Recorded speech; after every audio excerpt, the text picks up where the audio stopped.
Testing YouTube bandwidth. Okay. I'm live, but no one's watching it. But that doesn't matter because it's 9 o'clock. And I said 9 o'clock, and I am on time. On time.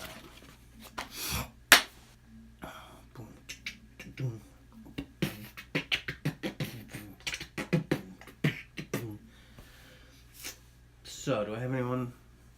One person watching. Fine by me. I'm on time. There's one person here, and it's Tyler. Hey, like the sweater? Yes, I like the sweater too. Very nice. Very stylish. Missing a button though. Makes me happy as hell. Hey. Wow, I'm actually on time, and suddenly boom, boom, boom. Tyler's here. Jaegerheim's here. Eric. Jack Daniel's here. Jack Daniel, now that's a name. I'm gonna name myself Bowmore. We can get together and have a drink fest. So, what shall we talk about tonight? You know what? I tried to prepare everything beforehand this time so that I'm not like running around like a fart in a windstorm every time I'm, oh, I need this, I need that. I made a new spoon. I made a new spoon. Made a new spoon for the first time in months. This is a commission. It's a baby spoon. So I gotta sand that up. What I do is I carve them and then I sand them smooth and then I wet them and dry them. And what that does is it raises the grain again, so that when I sand it smooth again, if it gets wet for some reason, or like when I'm oiling it, the grain doesn't rise again, so it stays smooth. So that's what I gotta do now. I gotta smooth that out. I got a couple of chunks of banister that I put some plastic wood or whatever, wood filler on. I gotta grind that down. A lot of boring stuff. What my original plan for tonight was to work on my knots with you guys, because I'm not so great with my knots, to be honest with you. But, I figured I got stuff to do. I got some stuff to clean up, and since this is timely, I got to get this done quickly. Oh, Jaegerheim is bathing his child. I remember those days. Computer is going to sleep. Come on, computer. Who knows which film I just poorly quoted? Let's just see how geeky you guys are. Computer. Oh, someone's already gone. What? Boom, boom, boom, boom, boom, boom. I guess someone got peeved that I said I was going to be doing knots tonight, but I'm not doing the knots.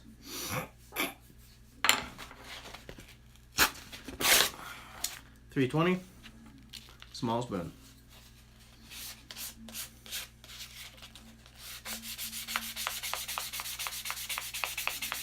Who brought beer? On Instagram, Survival Preps has started following me. Well, that's cool. I'll go and check out who Survival Preps is after this. So yeah, who's still here? Jaeger, maybe, maybe not. We got Jaeger and we got Jack Daniel.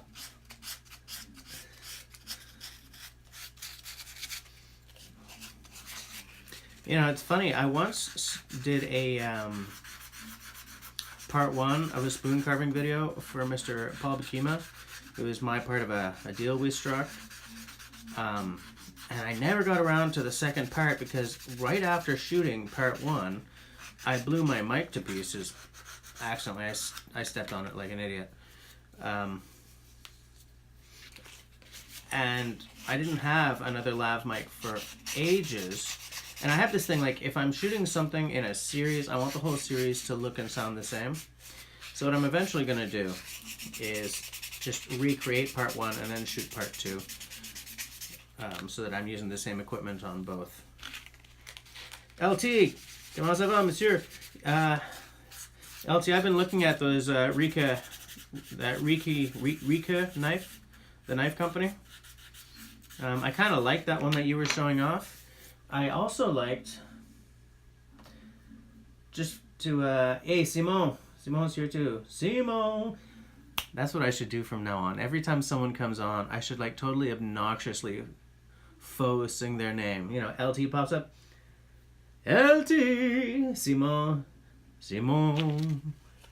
Comment ça va, monsieur? You know, like totally faux, like Joe Dassin kind of. So, what I wanted to say was, I'm just going to write in the comments the name of the knife company that I'm looking at that LT's told me how to pronounce this, and I keep blowing it.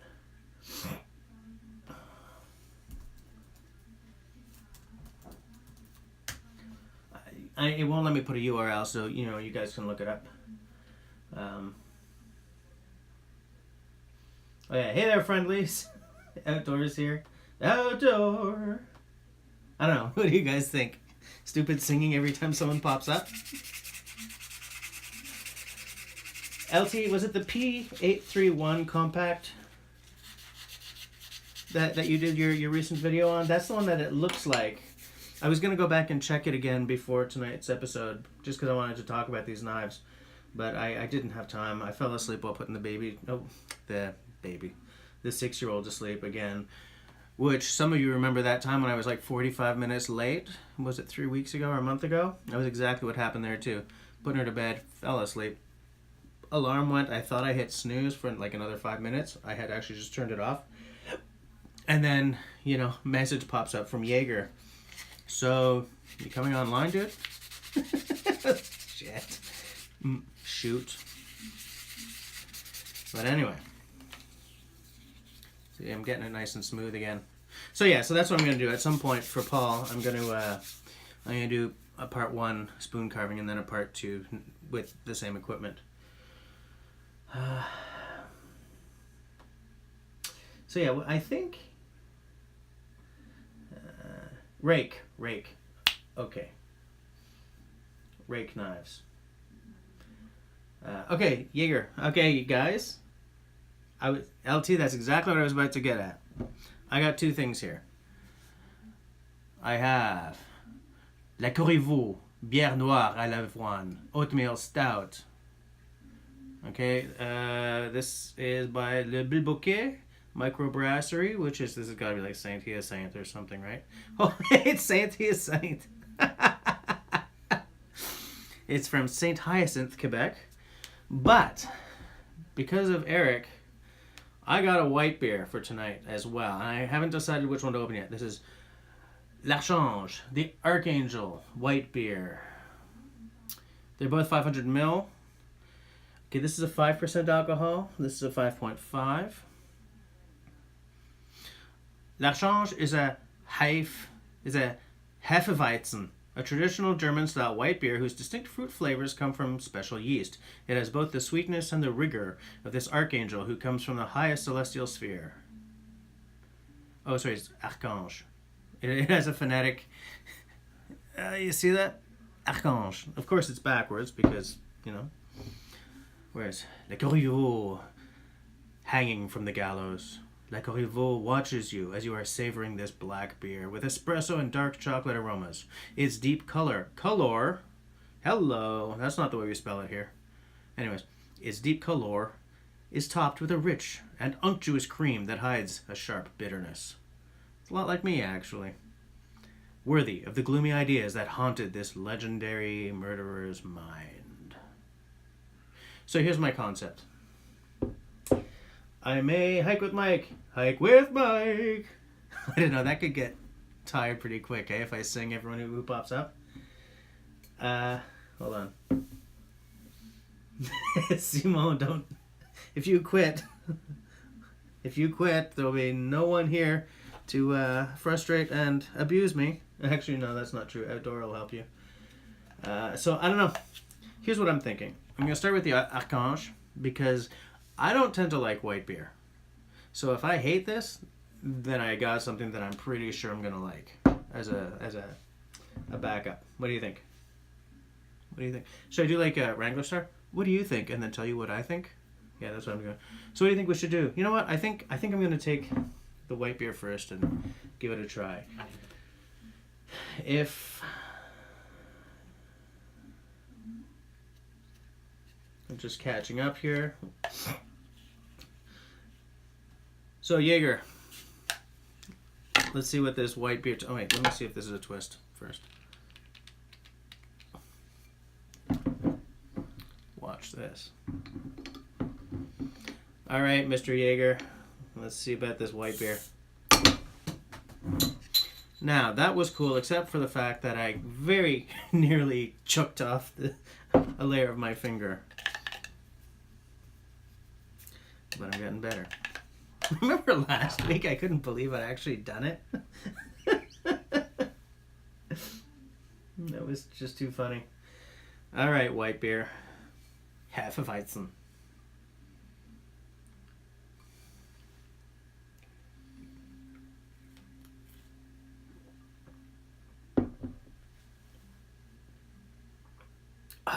Eric, I'm so angry at you right now.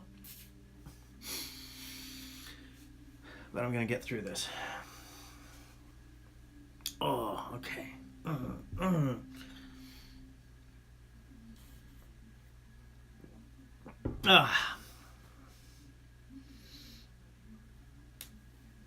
LT, whoa, 10%. Jesus. I hope you're not playing with knives tonight. Oh, it's like 5% and it tastes like 4. Ugh. I'm going to see if it grows on me, though, because what I do like is I can pick up like a citrusy fruitiness at the back of it, which is the kind of thing I don't like in, like around here. I don't know about where you guys lives, where any of you guys are, but around here sometimes there's like a black cherry dark beer. I don't remember who makes it.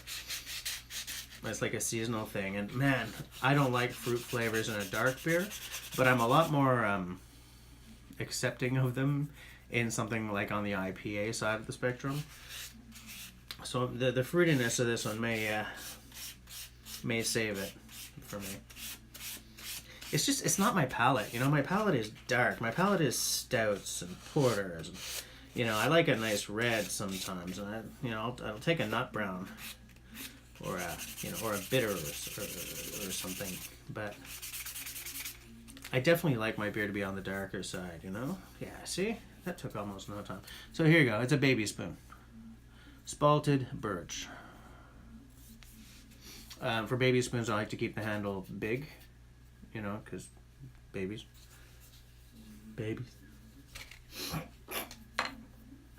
Igor says I need a glass. You know, you're probably right, but I'm not going up the stairs and blah, blah, blah, and leaving you guys without adult supervision while I'm gone.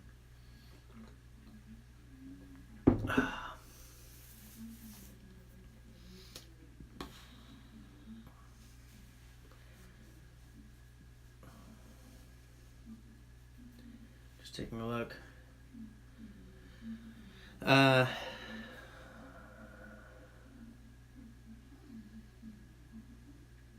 Outdoor, that sure as hell does count as multitasking. And you can tell, I don't know if you guys have the same issue as I do, but man, the missus is like, you boys just don't know how to multitask.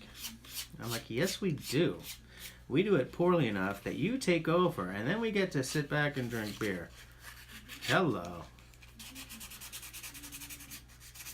Which doesn't actually go over all that well, so I don't suggest that anyone ever try that.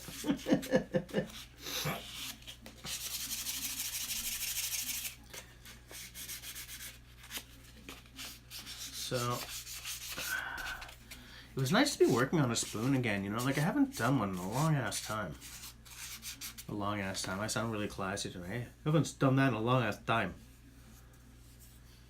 Like, for a baby spoon, you know, you don't want it to be as thin as for an adult. You want, especially here, to be much, much more rounded over and everything. So it's a really different kind of job, kind of work, you know?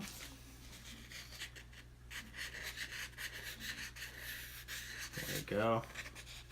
I'm just rounding off all the edges, because sometimes I like to leave the edge not like spectacularly sharp along here, but just a little more angular. But for a baby,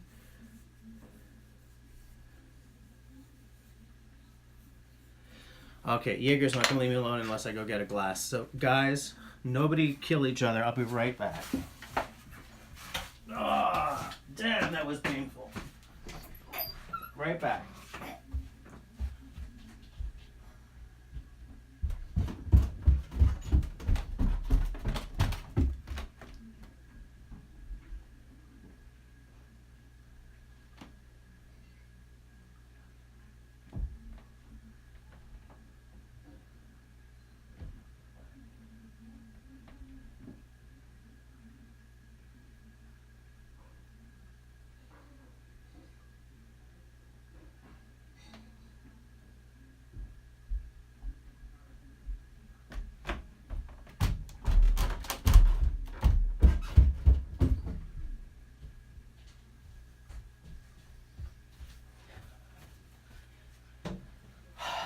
Nag, nag, nag, nag, nag. Whoops. Nag, nag, nag. Okay, I got a glass. Oh, this is from the Sebago Brewing Company in Maine. Just across the line in Maine. Eric, I was going to do that, what you sent me with the video, but I realized this glass is just not tall enough for that.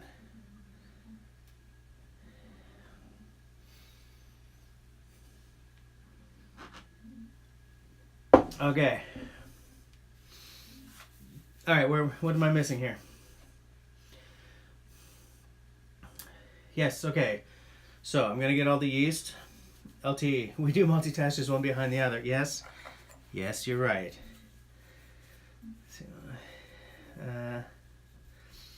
Outdoor, yep. That's the way I do it. LT, notice that I'm in my PJs. I do a lot of my videos in my PJs, actually. Where are we? I totally am adult supervision. You should see me sometimes.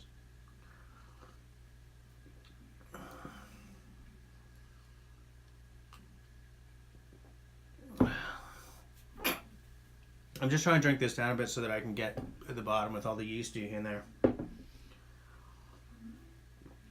Jeff, our videos.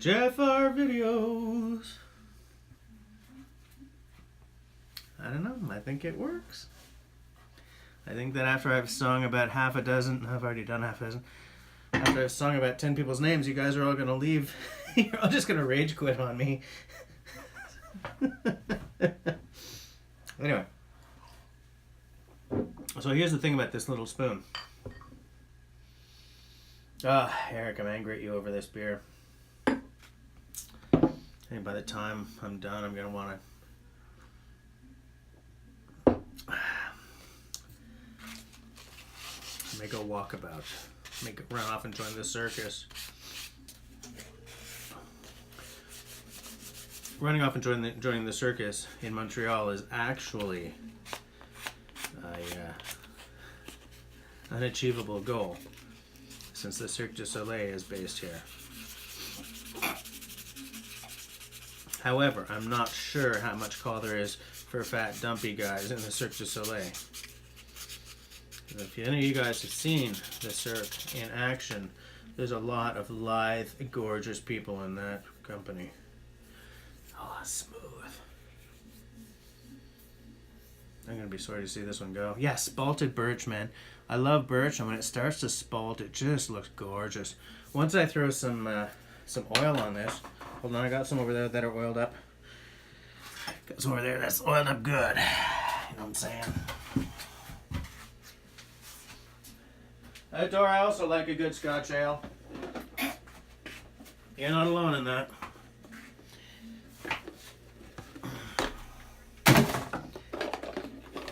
See, like, that's applewood, which I will never work with again, by the way. So, I mean, this is what this Balti birch looks like untreated, and then with 3 layers of tung oil on. See how different it is? See how it darkens up? Look at this one. It's like, come on. Check this guy out. I love it when the birch gets a little spalty. Here's one I did for Mr. Ron Swanson. How many of you guys know Ron Swanson, Fox Company Prepping? Pretty bad flipper. I think I did a nice job on that one. That was freaking hard because getting this like smooth, holy crap, dude. If that guy doesn't appreciate what I done for him, I'm gonna kill him twice just to make sure it's done right. I'm not really gonna kill him, guys. Nobody call the cops. He ain't really gonna. Yeah, this one's Apple. I don't want to work with Apple again. That was not a good experience. It's funny, you know, because I would love to work with cherry. You know, that's a fruit wood. But man, Apple, Jesus. What a drag. Okay, where was I?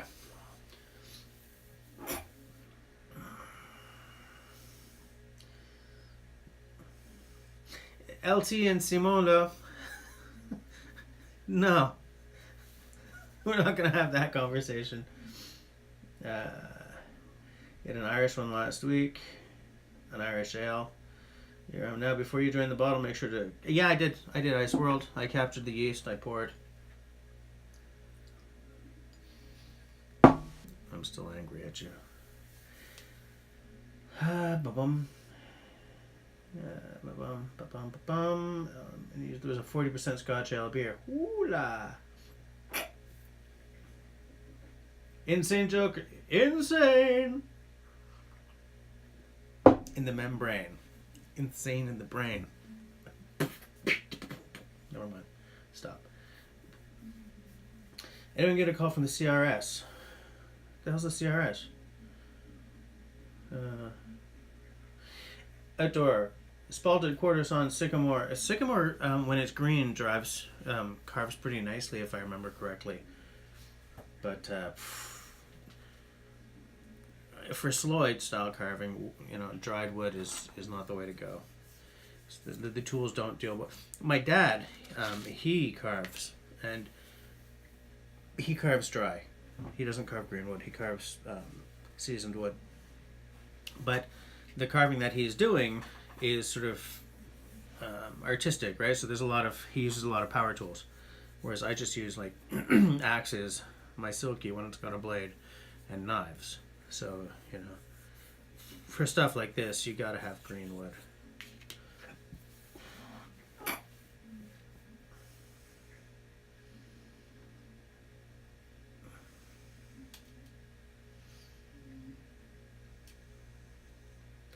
CRS, anti-émeute?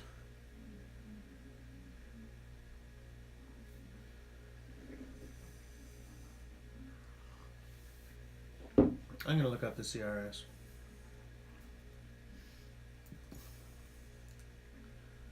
CRS. What we got? Illy managed CRS regulations. No.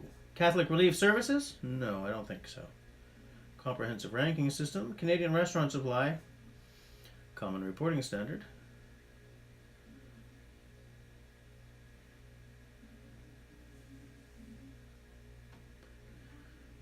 Free dictionary. What does CRS stand for? Central reservations. Can't remember stuff? Yes. I get a call from can't remember stuff every day of the weekend, twice on Sundays. Congressional Research Service. They wouldn't be calling me, you know, Canadian. Country Radio Seminar. Crystal Red Shrimp. Constant returns to scale. Cell Relay Service. Compagnie Républicaine de Sécurité. The French Riot Police, you mean? Oh, LT. Okay, so you're talking about like the SWAT. The SWAT. Wait, let me get back to the tube of views and see what anyone's actually saying. Whoa. Oh, CRA.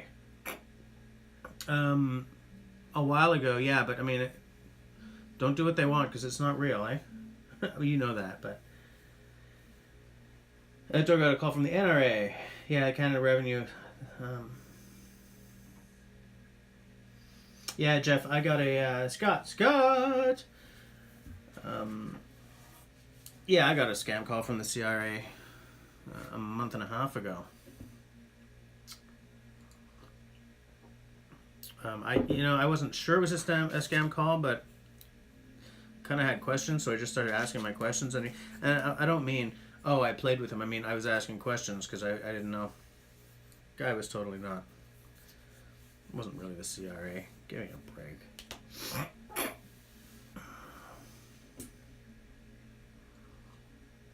The thing is, we're not the people that shit works on.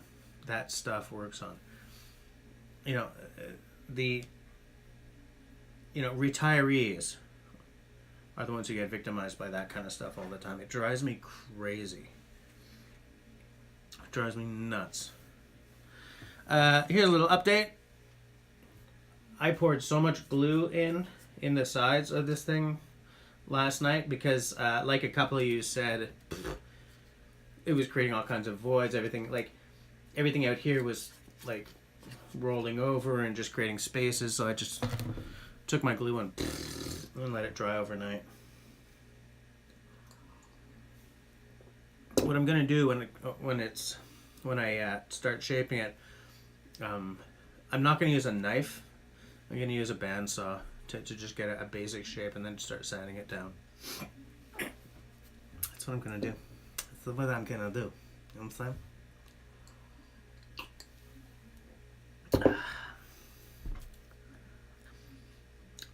It tastes exactly like a shag carpet. You know what movie I've just quoted? Hey, you guys didn't get back to me about the previous movie I quoted. What the hell did I say? What the hell did I say? No, nobody said.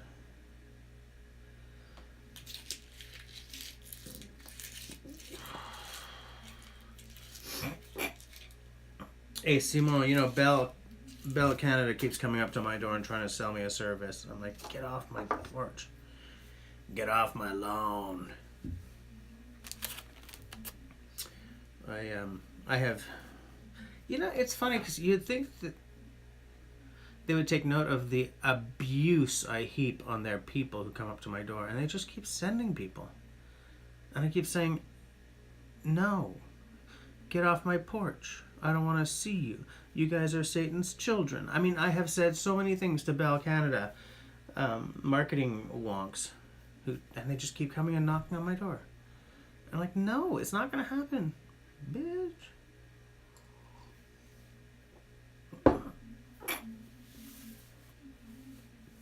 Jeff has he's got the concept. 2 big dogs. Outdoor, man. The multitasking will get you every time. I have made more mistakes while multitasking than I have while doing pretty much anything else. So I know what I'm talking about.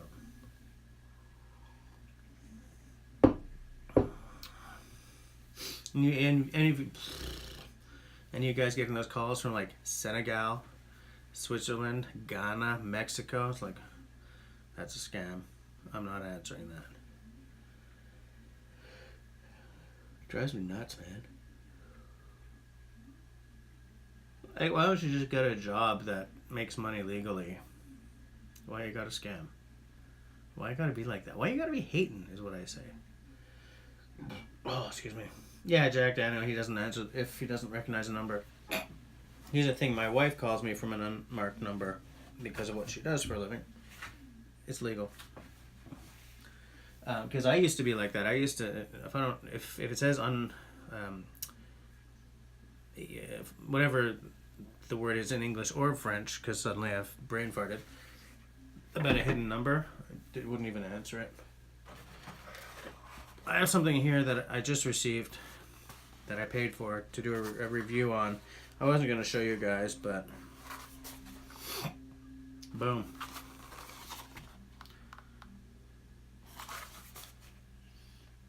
Let's open the box.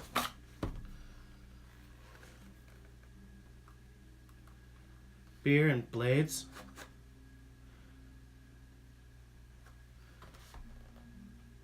I very suddenly have a new t-shirt design coming out soon.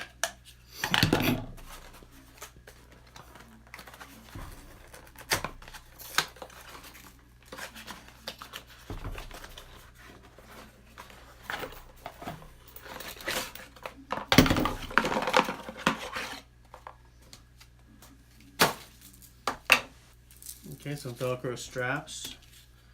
So this is the multi-point, what the hell? Hold on. I shouldn't have thrown that so quickly. What does this say? Morekniv Gabug. But what's the sheath called? Multi-mount. Multi-mount. So do I take it out of the sheath before the first impressions video? Do I take it out of the sheath before the first impressions video? I'm not gonna have time to do a first impressions video for at least a month because I have other stuff to do.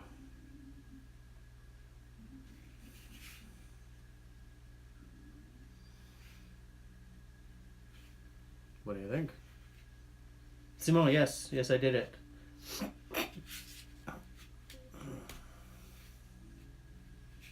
Yeah, outdoor, there's no way I can have a sign with a revolver on it up here. What do you guys think? Do I pop this? Do I take it out or what?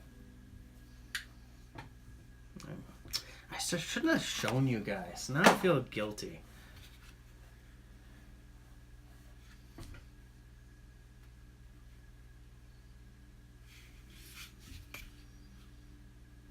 No, I'm not going to take it out.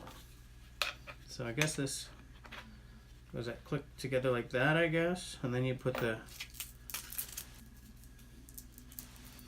I don't want to do too much with this, actually, because I'm going to ruin the first impressions aspect of the first impressions video. So, forget it. I didn't show you that. Nobody saw anything.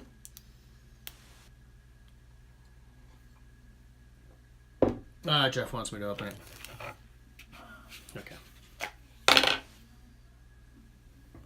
You know what bugs me about the you know what bugs me about the Garberg? Stainless. I'm a carbon steel guy. This is literally my first stainless blade. It's got a nice heft to it. I don't know when I'm gonna get around to using it though, because I still got to use that that Canadian belt knife up a lot. Where did I put it? I think it's still in my bag in the other room.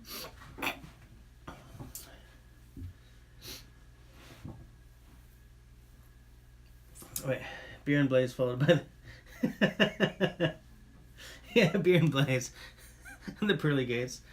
Outdoor. Now get a real seal Bushcraft 2 and plan a head-to-head comparison with that Garberg. There's only so much money I can spend on this, but I keep looking at those. Oh yeah, so I was gonna say these rake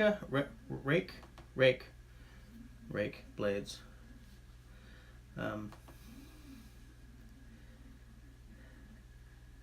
Beer blades and first aids.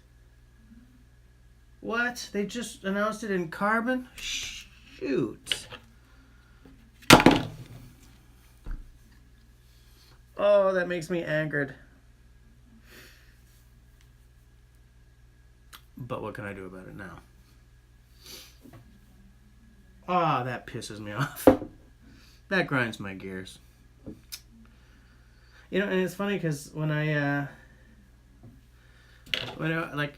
wasn't excited to see this come in. I wasn't even excited to order it. You know, I have virtually no passion about this.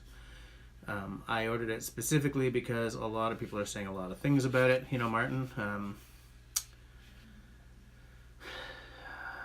scrambled dough, he loves it. I wanted to see what everyone was talking about. But anyway, I'm not going to do the survival lily and try to break it because, you know, the channel doesn't pay for knives yet. You know, but it's got a nice heft to it though. Oh, I'm totally ruining my first impressions video here. Like, there's a real heft to it that you don't have in these because of the rat tail tang, right? Oh, I think I've got a cold incoming here, folks. Anyways, I'm not going to touch that again until I have time to make a video.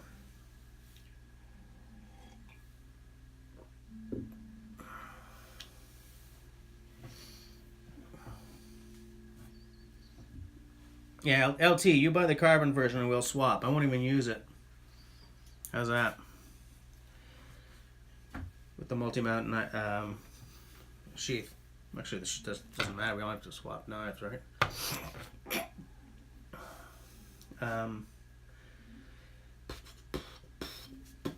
Where was I? Just looking back. So these rake knives, because I don't have a folder yet, right? And it's funny because like the folder that I would want to get if I was to be buying one right now, the one I've wanted forever has been like as the Hella hold on. Oh, come on, learn how to spell.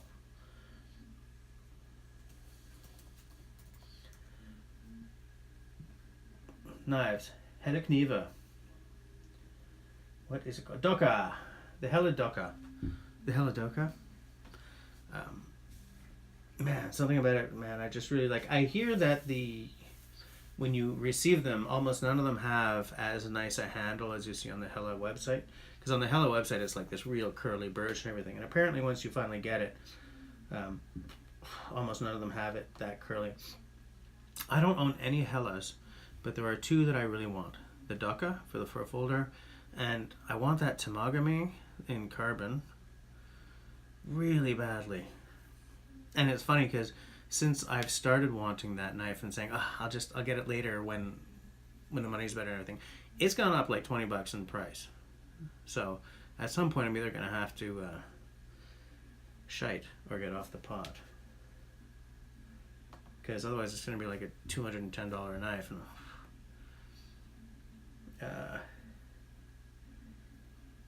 wait, what do you got? Sell it to LT and buy the carbon version. Yeah. No, you guys are fine. Yeah, Doka. But like, since I've been watching, if any of you guys haven't watched any of LT's videos, get over there. He does a lot of cool knife reviews, and it's very often knives that you are within the realm of possibility, you know. And so I've been looking at these rakes. These rake knives. And what I've sort of, the ones that I like, I put the name of the company in the comments way earlier. There's one that I think is the one that he did a video of, the P831, which is like a compact size with a safety lock on it. That one looks good, but there's a one called a P841L. It's a flipper with a safety lock on it, and that one looks really cool to me. But because I can't hold any of these, I don't know if, like, watching someone on a video, you know, flipping them around and working with the knives and everything is one thing, but actually holding it in your hand is something completely different. And where that was like put in my face was when I ordered my two first total mistake Bushcraft knives, right? The Bear Grylls Ultimate and the LMF2. Because the Bear Grylls, the handle was perfect. Like, ergonomically, that knife was spot on. It was fabulous. If the sheath hadn't been so hellishly bad, I'd probably still have that knife. Because to me, the BG on it wasn't a problem. I don't care about that kind of thing, you know? It wasn't really affordable, but it was affordable-ish, you know what I'm saying? Like, once you hit around $100, the more north you go from that, the more I expect from the knives, you know? But for what it cost, I thought it was the handle was just so good on it.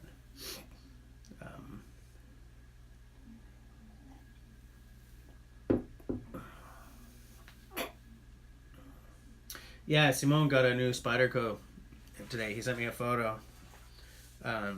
It's funny because that one is definitely not what I would be looking for in a knife, but I see why I want one of those in the car, especially because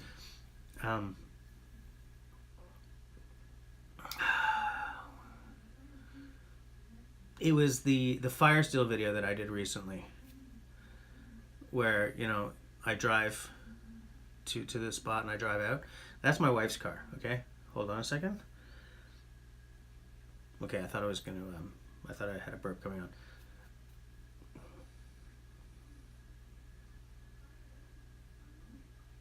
Anyways, that was my wife's car. It's a pretty good car. When I drive my car, I always have a bus pass in my pocket just in case it dies on me.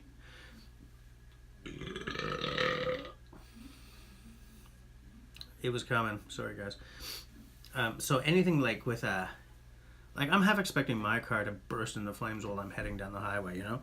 So, in that spider cloak...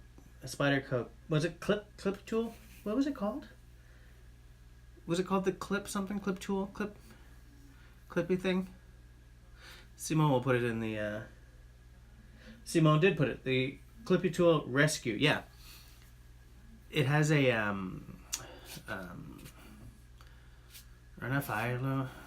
what's that thing called? Seatbelt cutter.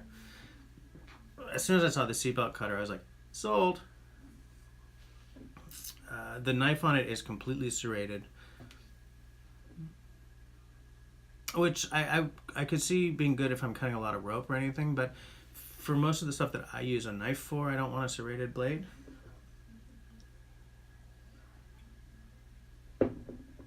Scott, come on, man. I'm not gonna...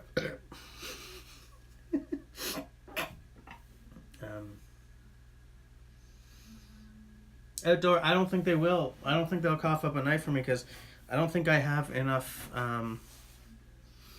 subs, you know. And one thing I will talk about on my first impressions video, someone left a comment on my cold steel video saying, you know, why they hate for Groman because they didn't give you a free knife. That was a legit question, but I did sort of say in the video, I wasn't pissed off at Groman for not giving me a free knife. I was pissed off at them for not answering me because I'm too small. Mora, okay, back in the summer they sent me one of these, okay. I had asked them for one of these, and they were respectful but clear that I was not big enough to get one of these for review. Because they answered me, and they were respectful about it, I'll buy Moras until the damn cows come home, okay? One day I'm going to buy one for my daughter. Excuse me. Then I'll buy one for all of her friends. I don't know what, but like Moras, if this one goes walkabout or something, I'm going to buy another one. I'll support that company because Suzanne, she was very open about it. She said, look, you're too small. I'll send you a bone.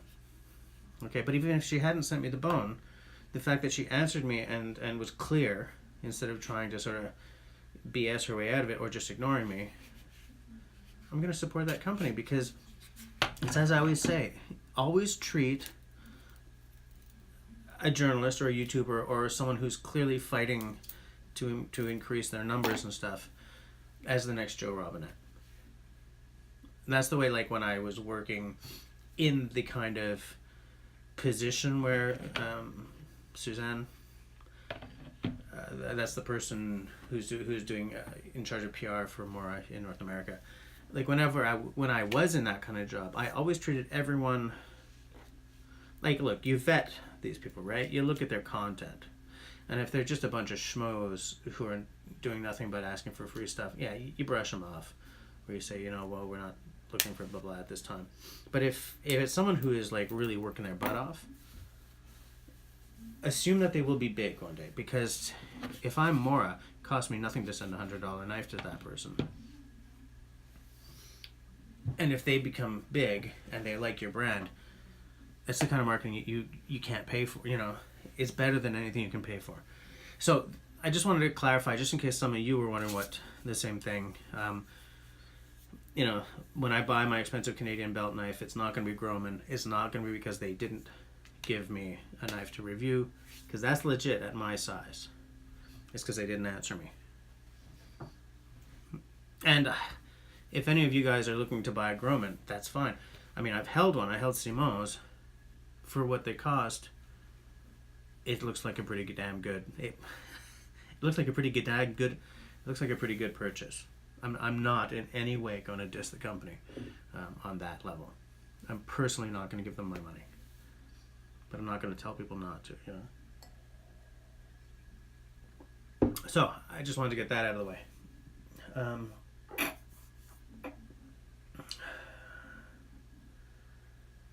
Wait, where am I? Okay, Jaeger's gone to put the squirt to bed. Yeast coming up. Yeah, no, Scott, I'm not going to puke.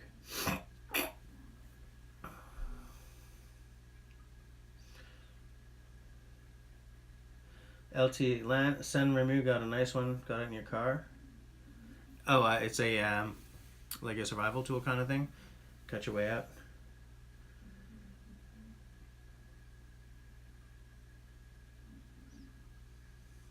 Outdoor, you know, I can contact them. You know, I always offer, you know, whenever I contact a company about doing a review, I always offer to send the item back. When I was working in magazines, like I was working for the second largest Canadian-made magazine sold in Canada, and when we were doing reviews, sometimes we had to send stuff back, so I'm always very upfront and say, I will send it back. I have no problem. I'm not doing this for free stuff. I'm doing it for viewers. Just kidding. Anthony Henry.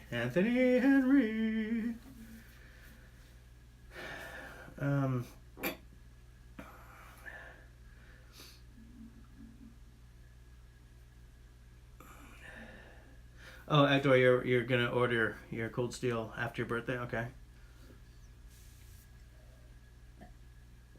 When's your birthday?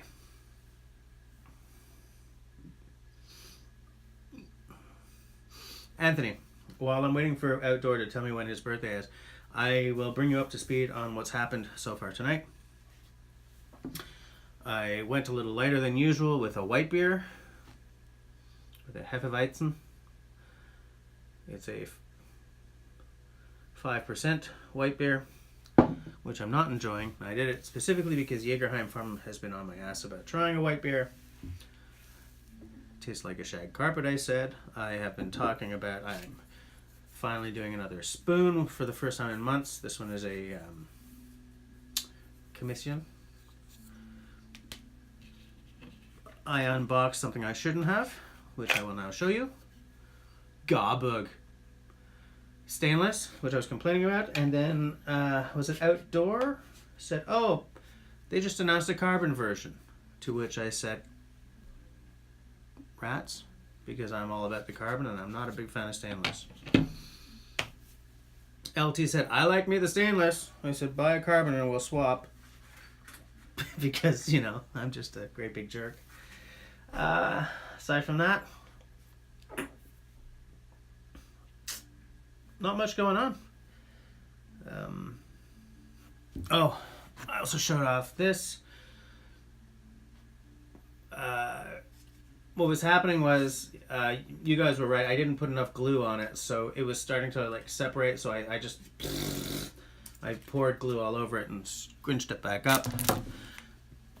Which means that when it comes time to shaping the handle, when it comes time to shape the handle, okay, I'm going to use my bandsaw instead of a knife, because now it's, I think there's a lot of hardened glue in there. Do you know what I'm saying?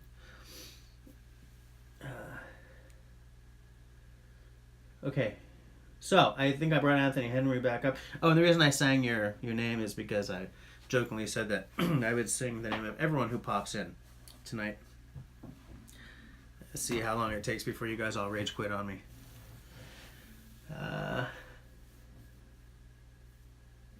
Yeah, it tastes exactly like a shag. It tastes exactly like a shag carpet. What movie? Do any of you guys know what that's from?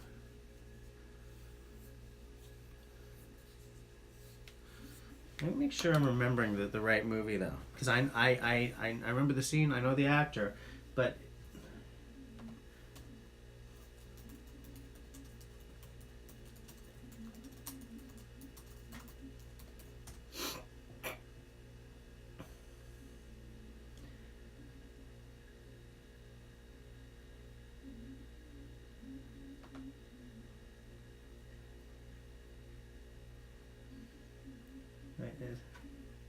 Well, let me see. Oh, content failed to load.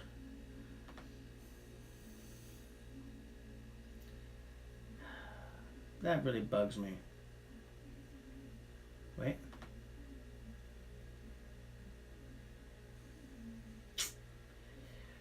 The actual quote is, it's exactly like licking a shag carpet. Jeez, what movie was it?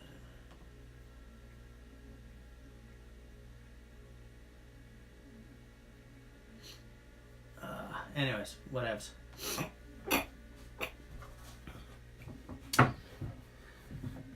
So, before I fall down that rabbit hole too far, I'm gonna sort of pull it back and get back to our little conversation here. Whoa, I've missed some. The Spyderco Clippy Tool Standard is similar to the Rescue, yet it has everything I complain about. Can opener and a bottle opener. Yeah. Yeah, at this point, it's like, you know, the can opener and the bottle opener on like any kind of multi-tool. It's like the clock on a VCR. It's like the clock on a like a microwave, you know? Everything electronic in a house has a clock on it these days. You know, you walk into the kitchen after a power outage and it's just like 0, 0, 12, 12, 12, 12, just everywhere. Like, ugh. So yeah, I'm with Simon on that one. It's like, leave the... I'm okay with a can opener. Because this is my bottle opener now. I'm okay with the can opener because I like when I go to the hunt camp, we've got cans everywhere, you know? And I like the old school aspect of opening a can, like, you know, the way a GI would have in 1943 or whatever, you know, just, you don't have anything that you plug into the wall and bzzz, you don't have to, you know, I like the old school. And I haven't had one of those openers in a long, long time.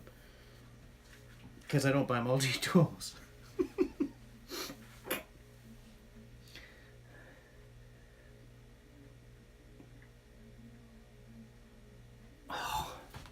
Next week I'm going to do it with the Jackalope clone. Well, let's see how much damage is happening to my spine. I think I'm using this knife more now than I have in... Ooh, I've rolled the edge a little bit.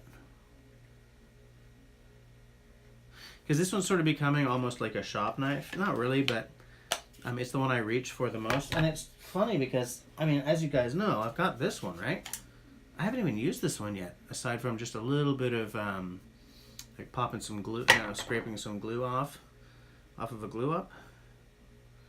But I really haven't used this one very much. I should. I really like this form. Simo's is bigger. His is the, Simo, what company is yours like this again?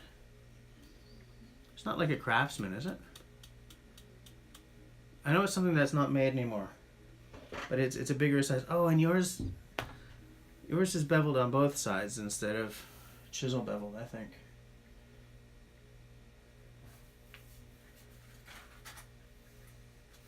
But you know, it's funny because I thought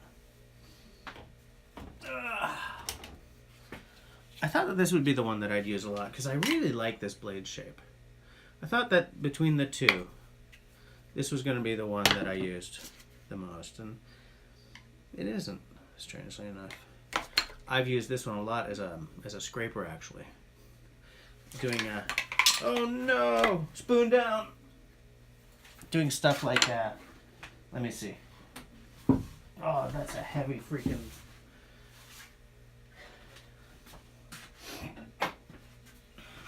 Right? Hammer time. So like if I'm doing a handle to get all this god awful varnish off, right?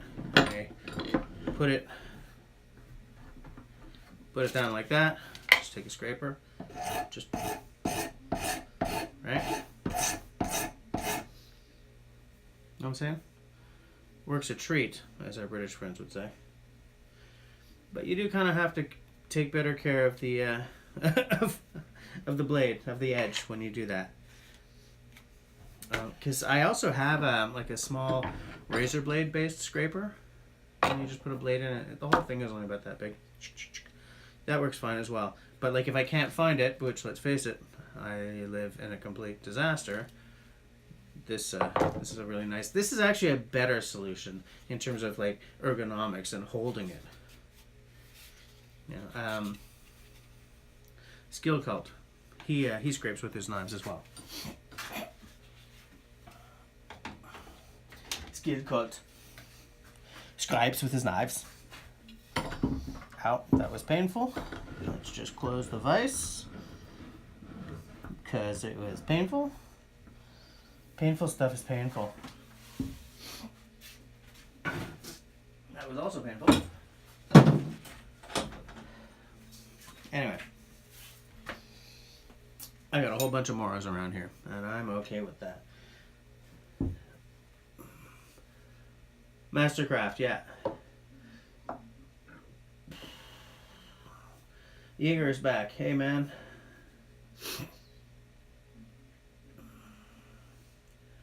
Old Yeller.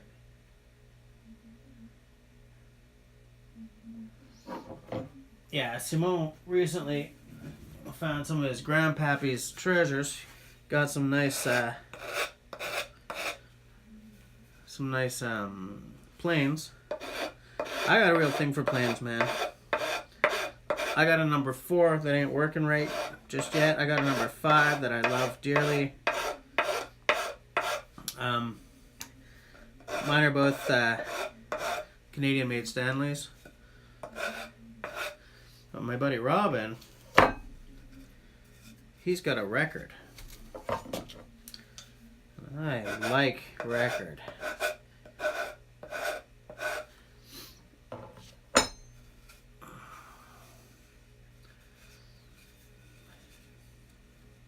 It ain't pretty. But, you know, whatevs. It's gonna work.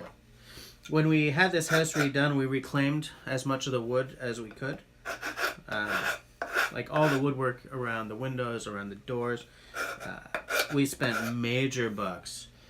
Essentially, when you redo your floor, you got 2 choices.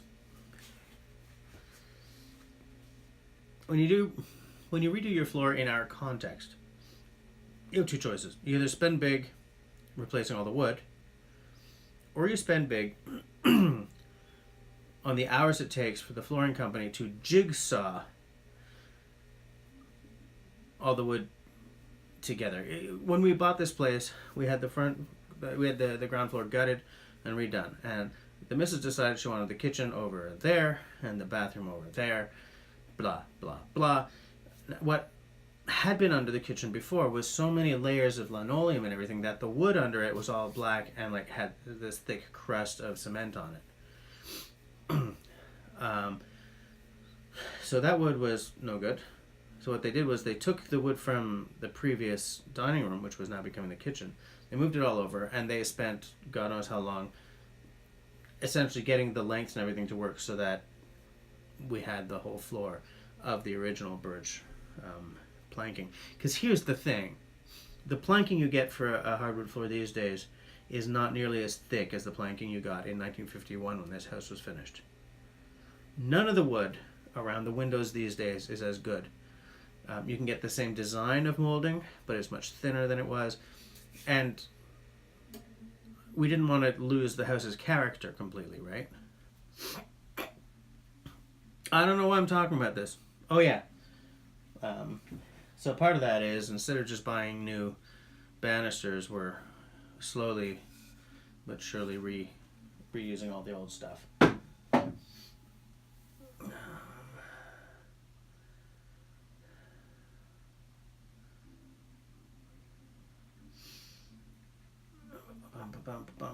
Okay, hold on.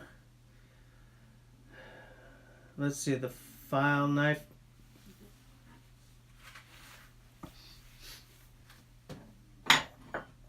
This is not finished, folks. There, this was a file, but it was kind of beat up.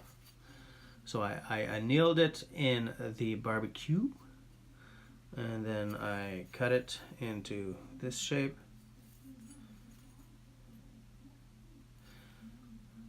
What does that say? Mill bastard. You mill bastard. Are you seeing that? Can you see that?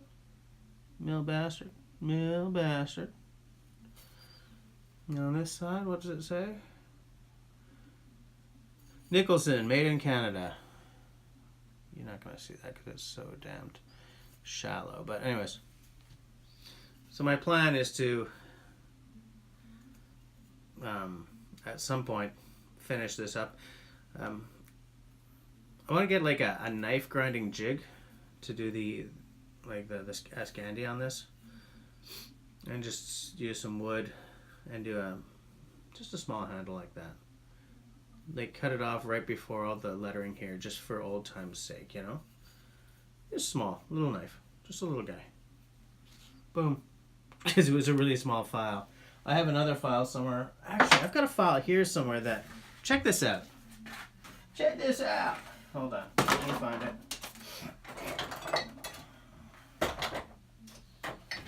Well, there's the Woodlore clone. The Australian Woodlore clone.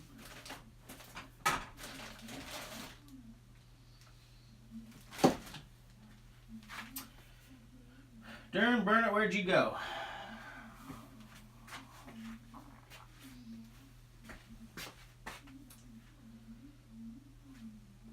I don't know where it went. Tabernouche. I like that I can get away with saying tabernouche in this context and no one's going to yell at me. Except maybe LT and Simon. Well, they're not going to yell at me. They're a couple of low maintenance guys on that kind of front. Rats, where did it go?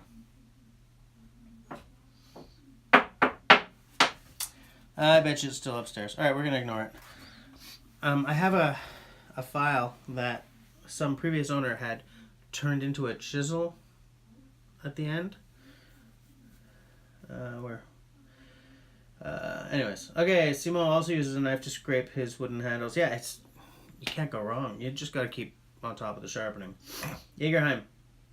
Antique auctions. I know, dude. I know. I can't make it. Here's the thing about me. Every morning, I run to get my kid to school and to be at work by 8:30 so I can leave by 4:30 to get my kid before we have to start paying overage fees. Because I cannot be late because of my wife's job. She can very often not get out of... She's not even out of work by the time we're home. So I spend all day running because if I'm running behind on something, I can't stay late to fetch... Rewind. I spend all day running because if a project starts running behind, I can't just stay late to finish it. You know? So, what happens is, I'm like, oh, they had an auction today. I sort of have an open request with Jagerheim that, to watch out, and if there's something in one of his in an auction that he thinks I'm going to like, to just buy it and I'll send him the money. But it would be nice to be able to actually participate in an auction, because I have literally never participated in an auction before. I think it would be kind of cool to try, you know? You know what I'm saying? Cheers.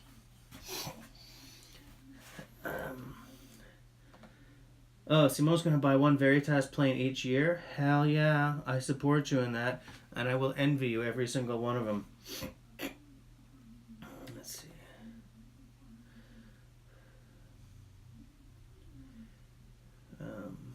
Whoa. Okay, hold on. Wait.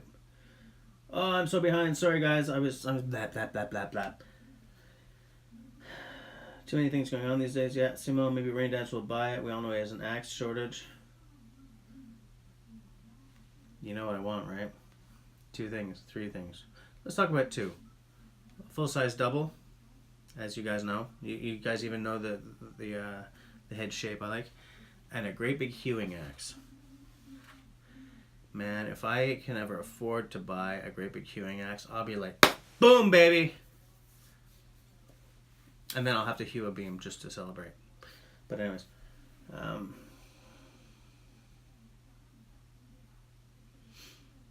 Yeah, outdoor. I just went full-time because I had the material to do it, you know? So I guess we'll see how well it goes. Because I'm going to have to take some of the ridges off as well, right? Because it's got to be fairly smooth to get a handle on it, I think. But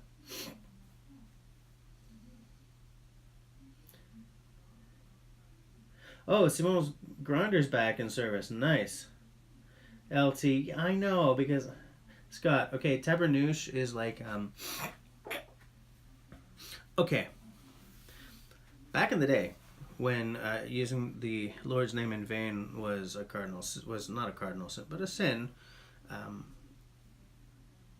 the term gadzooks comes from God's hooks, which was God's hands, right? God's hands, what's wrong? Well, God's hands would have been blasphemy. So, you know, and God's hooks, same deal, because it's still God, hooks, hands, whatever. So gadzooks was like softening the blasphemy. Tabernouche is softening the blasphemy from a very bad word, which is the French word for the tabernacle, which sounds really similar. You know what I'm saying?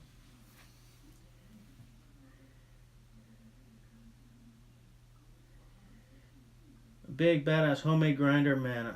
I want to see that. Auction sales are typically on Saturday. Then what? Really?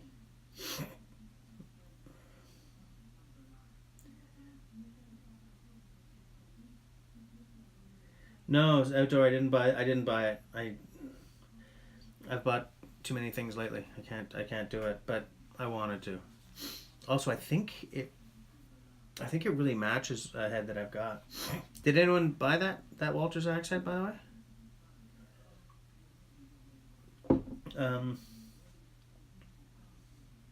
Yeah, so Scott, like, the word that I softened up is the worst of the French Canadian swear words. It's like the F word. It's that impactful, which is funny because if you're talking in French and you say the F word, it doesn't mean the same thing.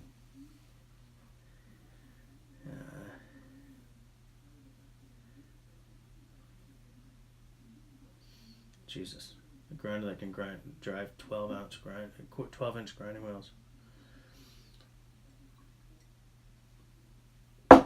Ah.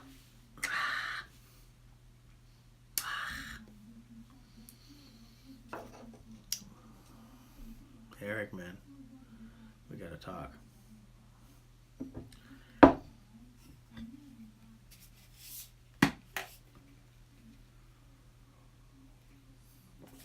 Tea time. Anyway, I don't know. What time are we? 22:09. Okay. Oh, so nice and smooth. So nice and smooth. Really quite nice. I got a lot of knives hanging here all of a sudden. I gotta get this one back into shape. It's like I've been keeping it sharp and I've been washing it every time I go out and everything, but I gotta give it some love, you know? Give it a real wash. Not a real wash, but like a real kind of, you know, some TLC. Like here at the tip there, I've got some pine resin or something that just hasn't come off. I gotta get that off. Excuse me. Whoops. Jägerheim, it's a seal.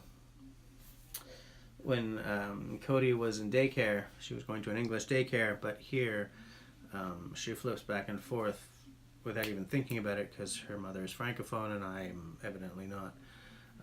But because Camille went to an English language daycare, The word for seal in our household in French was un seal. Because, you know. Beer, tea, and blades? Beer, tea. Beer, tea. My favorite kind of beer. Or my favorite kind of tea. I don't know. What is it? Blades. I should make advertisements for my channel of like every non sequitur, every like nonsense thing I can think of. You know? Watch RaindanceBushcraft because rainbows, butterflies, and doorways. RaindanceBushcraft. Ting! Think it would work? I think it wouldn't. I think it would be terrible. I think that a lot of the things I do are terrible, but a lot of people give me a pass, which is okay, because I like getting a pass.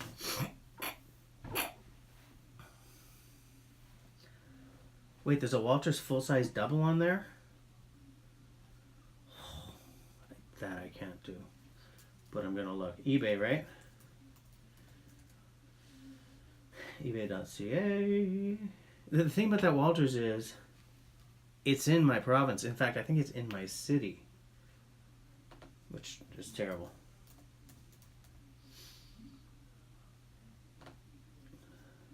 I'm taking a look here, folks. Yeah, vintage. 2 pound, 4 ounce, single bit Walters axe head. It tempts me so. Let me see. Double. Great old double axe head made by Walters. Yeah, that's the shape I like too. Ooh, $85 plus $25. You see, it's the kind of money. It's not a bad price for what it is, but I can't spend that, you know. Obviously, I'm giving you the Canadian pricing here. What I would like to get is a lot more books on axes and axe making. I don't mean because I want to make axes, but because like I like reading, you know, the history of axe making in North America or axe making in Sweden, or you know, or Yesteryear's Tools. I find a really fascinating website. I think part of me would like to write a book on the Walters Axe Company. Let me get back and make sure I'm not missing everything. Beer, scotch, and knife equals first aid.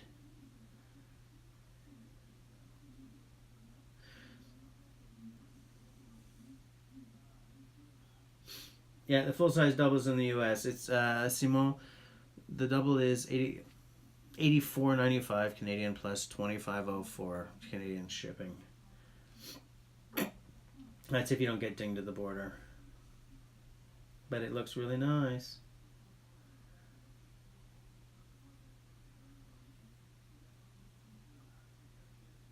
Yeah, Jaeger, you know exactly what I'm talking about.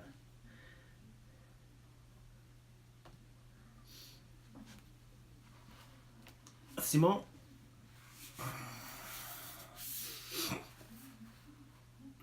The top one is the single. Whoops. Let's not knock the bottle down. And the...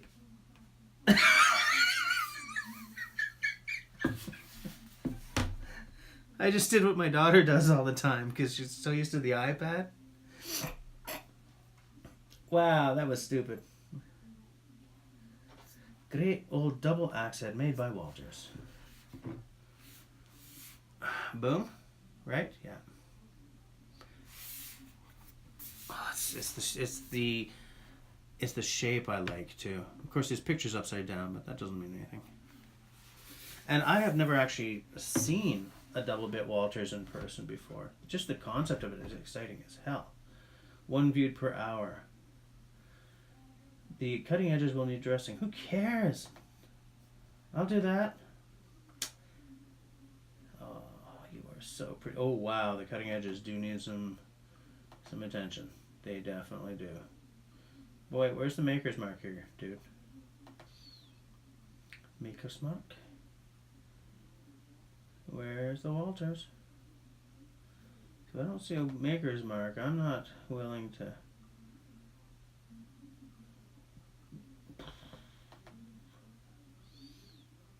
Oh, okay, yeah, yeah. It's almost not there. The thing about Walters is the maker's mark ain't that deep. I see it. Okay, so it's legit. So I want it. I ain't gonna buy it, but I do want it. Yeah, wow, one side's got a lot more pitting than the other. They're both kind of pitty. Pitting? Pitty? No, one side's way worse than the other. Yeah, I'd buy that, and I would do the sides, the traditional way for a double. One side really nice and sharp, the other a little more blunt for grubbing and stuff. I wouldn't really grub with it, because I got Fiskars for that. But I like the historical accuracy of doing each side slightly different.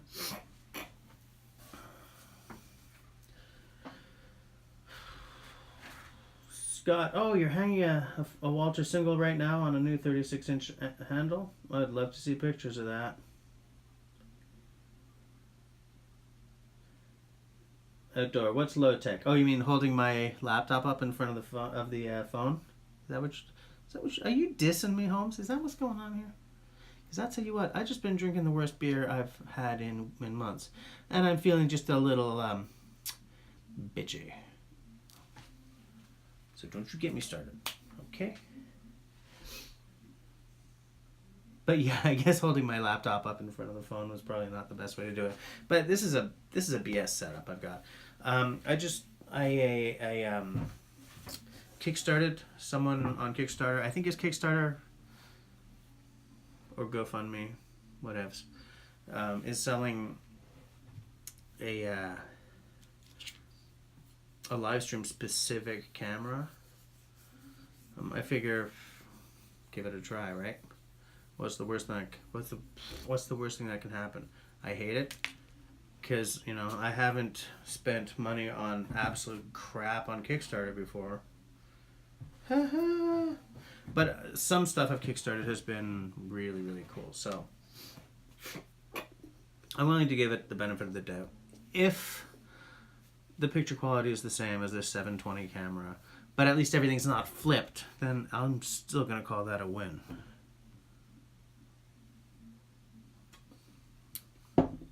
Gotta get the last of the yeast.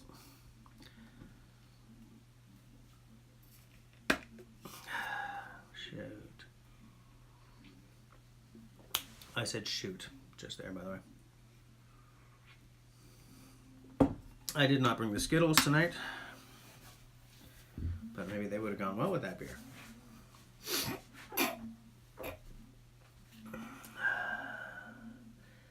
Open the second one to get the first one passed in. Yeah, because I want to be a bag of toys at work tomorrow.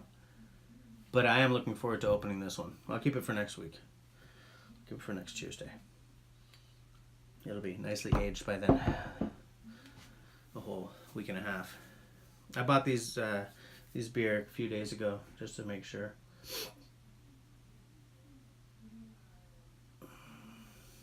Yeah, dude, a Walters with the label still on it. Hello, but well, I'll tell you guys something. I have a lottery ticket, which means obviously that I'm winning. And when I do, I'll buy a nice Walters with the tag still on it after I replace my car. Oh, Dor, do you have a bearskin? You have a bearskin from hunting? The Jägerheim, really? Come on, man. What are those guys doing? What the it's funny because when I kickstarted my Ridgiet, my GoBot Ridgiet, I wanted to kickstart the Flow Motion, but it was like $80 more. And the Ridgiet, I'm only trying to sell right now because I ended up with the GoPro gimbal as well. And I'm like, what am I going to do here? So I put the Ridgiet up on Facebook for like $100. And in fact, I got a lot of people. There were two guys who wanted it. Both were like, I'm going to come and see it, then I'm going to give you some money. But it was just in time for St. Patty's. And so I said, okay, I'm going to be in downtown Montreal I'm gonna bring it with me. So I brought it with me. I kept it safe the whole damn weekend, and neither of them showed or even called. Like, guys.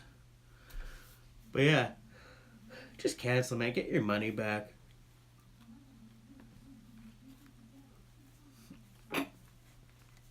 You know, there are too many gimbals out there for you to be waiting on these fools. Makes no sense. Because haven't they given you ship dates before? I don't know, man. That flow motion, and it's too bad because that flow motion looked cooler than the Rigid did. You know, I was like, man, that's the one I should be kickstarting. But at that point, I was just, I can't do it. Maybe I'm glad that I didn't. But it's just. And there's the thing, you know, there's a lot of scams on Kickstarter. I'm not saying that that's a scam, but like you always have to. Sometimes I could go a little more than I do on Kickstarter, but you have to not only be able to afford the thing that you're kickstarting, you have to be aware that you may not get, whoops, low battery. That's what this is for. Every now and again, a Kickstarter project is an utter scam and people lose money. It happens very rarely these days, but like I don't Kickstarter more than I think I could likely afford to hate having spent, because some of the stuff I've Kickstarted has turned out to be utter junk.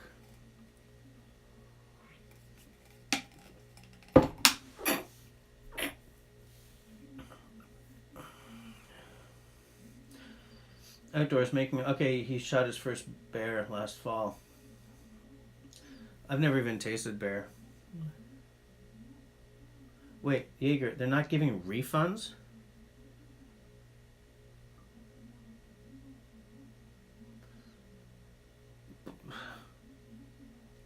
Why not? What the hell's going on there, man?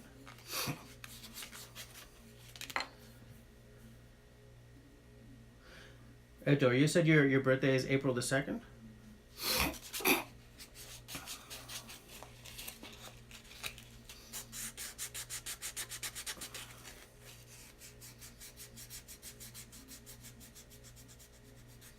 Not giving refunds. That would really bug me. I'd be like, yo, Holmes, I gave you some good money. You haven't given me the product. I want my money back, or I'm getting crazy on you. Not giving refunds. That seems... I'd complain to Kickstarter about that. That just seems off, man. Oh, I'm getting such a cold. Guys, I'm not happy about this. I'm not happy about this at all. I'm going to put this away so that I'm not tempted to ruin my first impressions video more than I already have.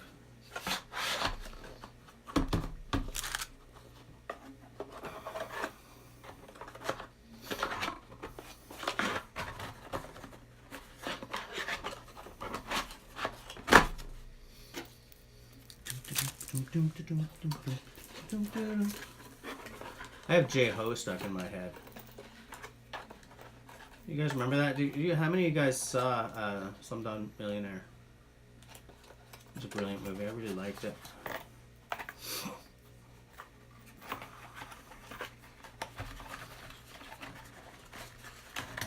There we go. Put it away. Put it away until the video. I don't know. As I said, I don't know. I'm gonna get around to doing this because I wanna give that Canadian belt knife the attention it deserves first. Simon, do me a favor. I think there's a link in the below this screen. If not, go to my Canadian belt knife video. Buy yourself another one, and I will PayPal you the money for it. Okay? You'll be helping me, but because I am going to thoroughly thrash that knife. So buy yourself another one, and that way I'll feel more at ease to use it the way I want to.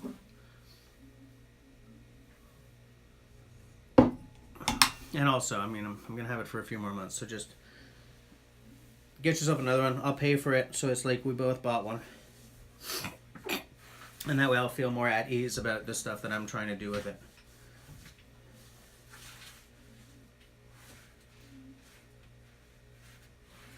All right, Anthony, see you later. Outdoor is going to be 42 this year. Wow.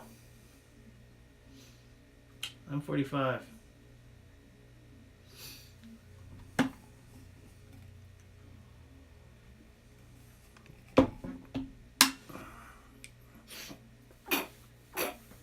Anthony Henry's always a welcome addition in these conversations. Actually, all you guys are... Remember when I first started doing these live streams, every now and again some fool would come on and like totally troll the place? Hasn't happened in a while, so... Come on, sinuses. Don't give up the fight.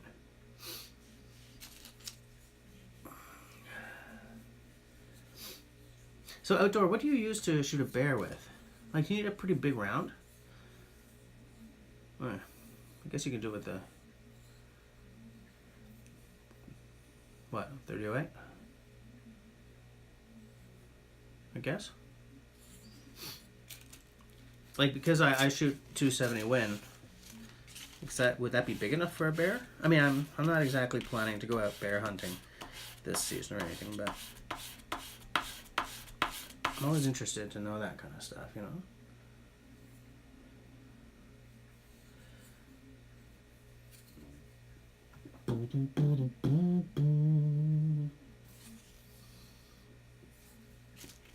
Yeah, I do good work.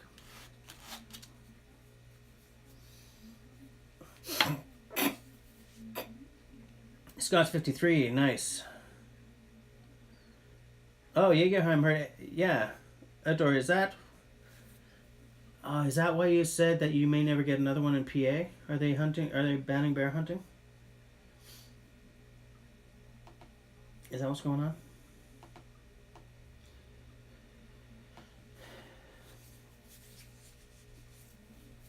Is that what is going on? Yeah, I like that Hellet Doka. I want one. Maybe after my next gig I'll buy one. 7mm 08, okay. Whoa, from shoulder to hip. Jaeger, I did not jinx myself. Come on, man. No way. No way. Okay. Yeah, Jaeger, I'm kind of with Simon on this, man. I would have gone nuts on them by this point. I would have gone absolutely nuts. It's not fair that they're holding your money and not...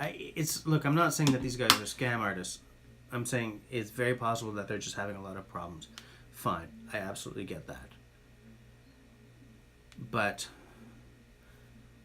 there's a very thin line between working in good faith and dropping the ball and not owning up to it.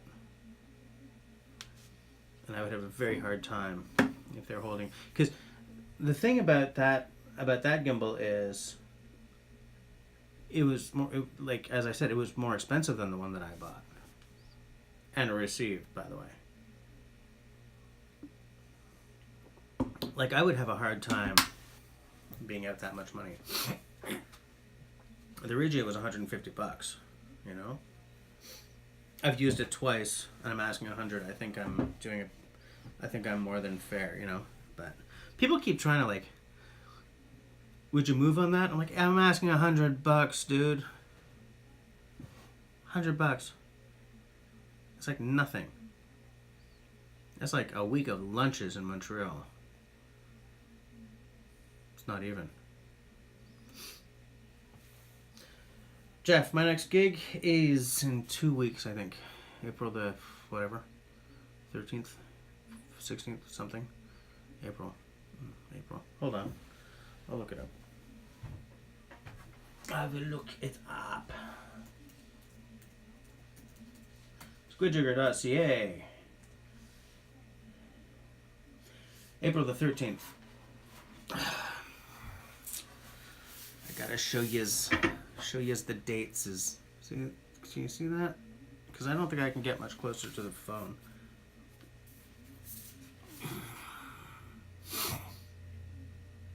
April the 13th and 14th here in beautiful downtown Montreal.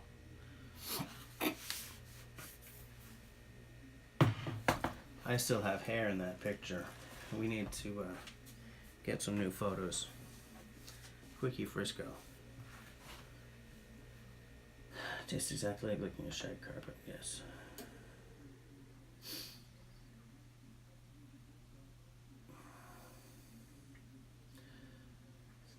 .5 by 55, yeah.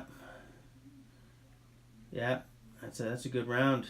Just ask the Scandinavians. Whoa, a 243.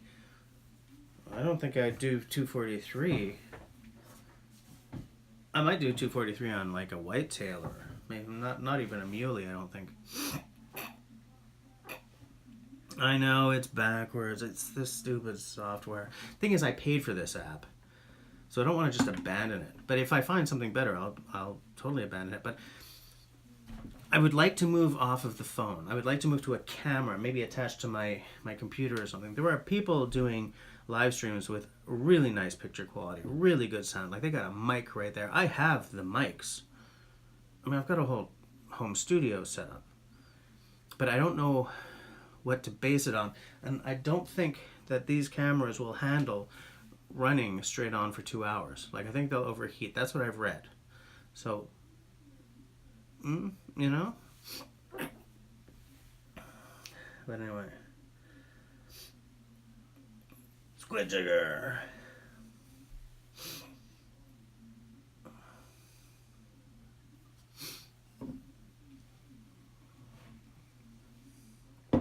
But outdoor, is that like is that a black bear then? Or something? Because I sort of had this image of this huge brown bear and thinking, wow, dude, really?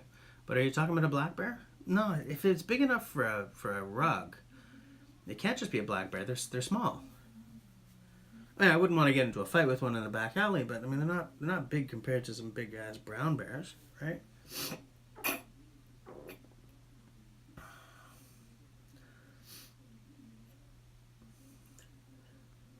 I like the idea of 243 because, as I said in the last live stream, I'm recoil shy, you know.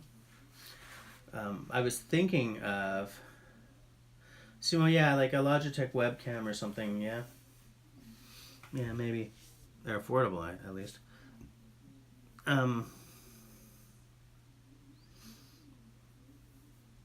Squid Jigger house concert. Whoa, man, we've actually got a house concert coming up very soon, hilariously, which has moved to a pub. When is that? Let me check the upcoming squid page. Yeah, our upcoming squid page is not up to date. It's got like next weekend, then a wedding in June, and a private event we're doing in Victoria, British Columbia in June. That's going to be a long flight. I'm down to 2 bases, I told you guys, right? I've got my Sadowski, which was $5,000 and is beautiful and does not leave town. And then I got my Fender, which was like $12.50, and I like way more than I thought I would, but that's the one I take because if it disappears, it's replaceable. I still don't want it to disappear, but you know, the Sadowski does not travel with me, that's for damn sure. There's a picture of my Boron on the Squid Jigger Dates page.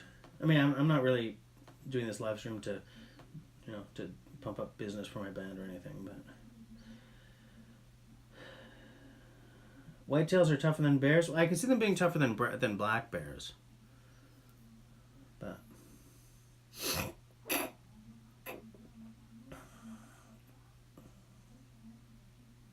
okay. Okay, so outdoor is just saying it's because they're not that plentiful. All right. I thought maybe there was a band going on or something.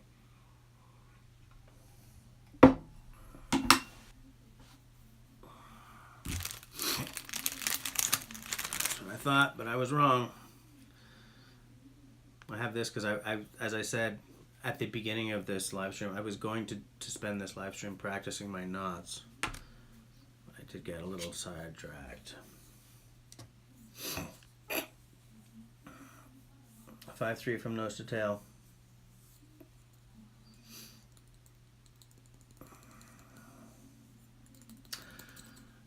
You know, Outdoor, you're actually reasonably close to me. Like because PA is, it's not New England, but you're not that far. So I kind of know I sort of know the kind of territory, you know, you walk around in, that kind of, those woods and stuff. I said before that you're in Black Owl Outdoors' backyard there too, because they're in PA. I would love to do a video with those guys.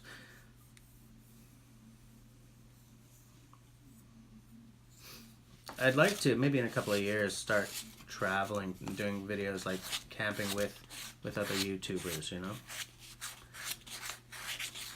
If I could ever get past 2137 or 47 or whatever it is. Yeah. Oh, LT's gone. Okay. Yes, LT, we got to work out next week. Just not sure where, because if we all just decide to meet up at Hurley's, don't bring your knives. Maybe you could. I don't know. They're legal, right?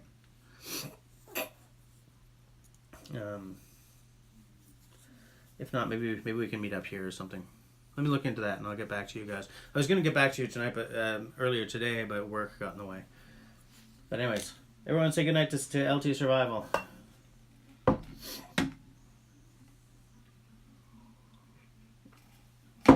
Oh, good old tea.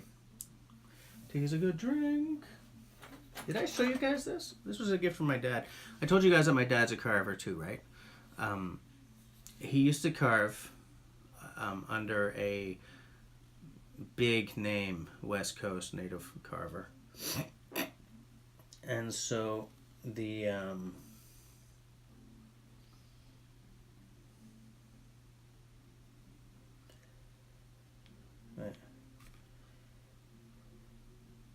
yeah, outdoor, yeah. So you know my kind of territory as well. Yeah.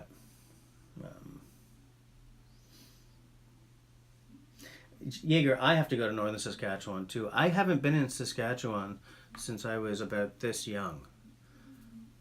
Like I gotta check. I gotta check that out, man. So yeah, so my dad, he carves in the West Coast native style, and so this is the kind of, he gave me this. That's a native. That's a Haida. In fact, it's even made by a First Nations artisan. And what's interesting about the way they carve versus the way we carve here is that, like, when you're carving with a Sloyd knife, which this is not, but whatever, you're doing a lot of things like, you know, like this, right? You keep your elbows right in so that you don't, because if you're doing it like this, you might, you know, or, you know, you sort of. But there's a lot of carving towards yourself, right? There's a lot of this, okay? But with with these tools, it's that kind of, you know? Or actually, I think you're supposed to hold it like this even, if I remember correctly, actually. But like the whole shape of the handle and the blade and everything is made for a completely different tradition than I work in, and I find it fascinating as hell. Because all my little Sloyd knives would not work in the West Coast carving tradition at all, because they're not the right shapes for those moves, you know, for the moves you get for like making a totem pole or a Haida mask or something, you know.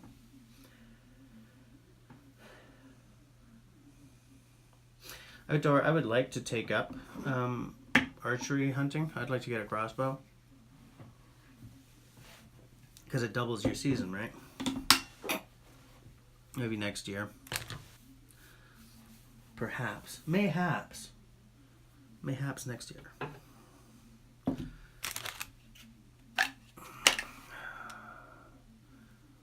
I can't strop out a rolled edge. That's for damn sure. That's for damn sure. But what you can do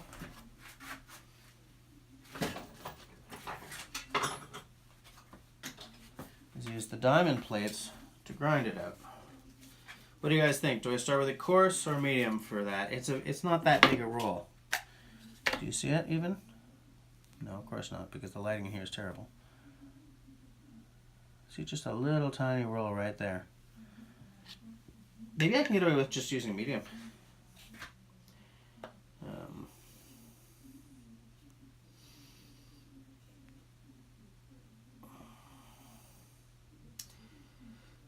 Jack Daniel, oh, thanks very much. Yeah, it's a cool knife, and as I said, it was totally handmade, like even hand ground and everything.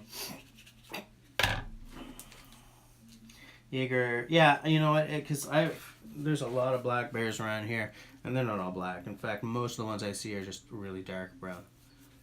I see, like I'm seeing a million, but of the few that I've seen, most of them have been just a real dark brown.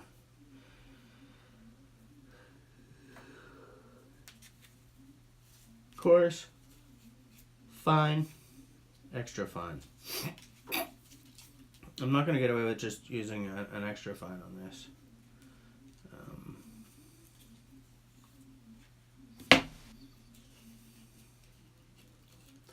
I'll go for fine. I'll work the fine. We can work it out.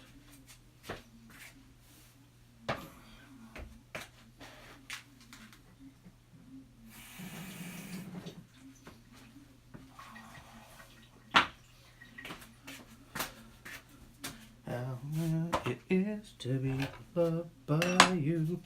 Ooh, there's a song from the deep past.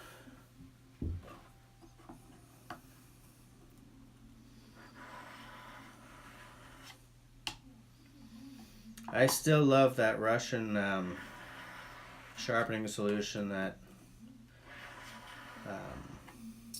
Wrangler Star has. Whew. Even like that new one, you know, because they sent him like the new edition, but even the old one, man. And that one like was kind of cooler because of the wooden, like Soviet looking crate it came with. But there's only so much you can spend, you know. I don't know where my paper towels went. It's okay, there's one right there.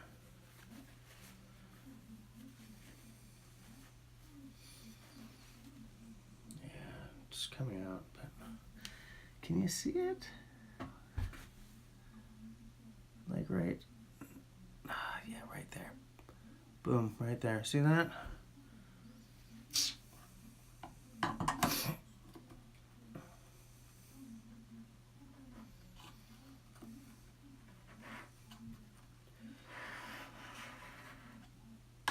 Outdoor, in Quebec here, we bait everything practically.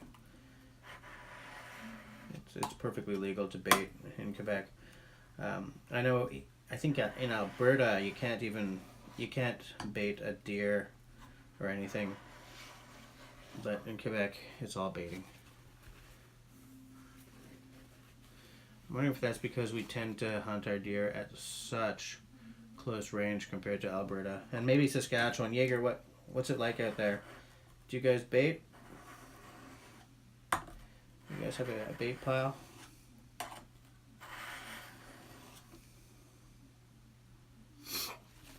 What about the rest of you guys? Wherever you live, do you guys bait your deer or no?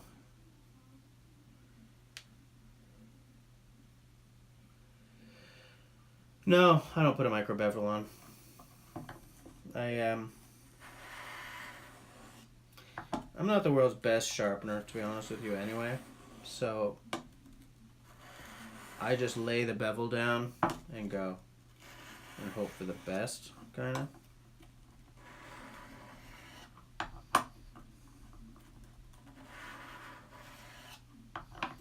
What do? Do you micro bevel?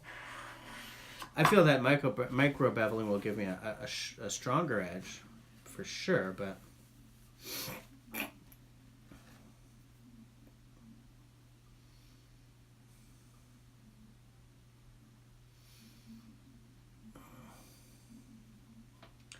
Jaeger, to hunt a bow, a crossbow, you still need to do a course here. You know, the hunting license. The license is the thing that says you have the right to hunt.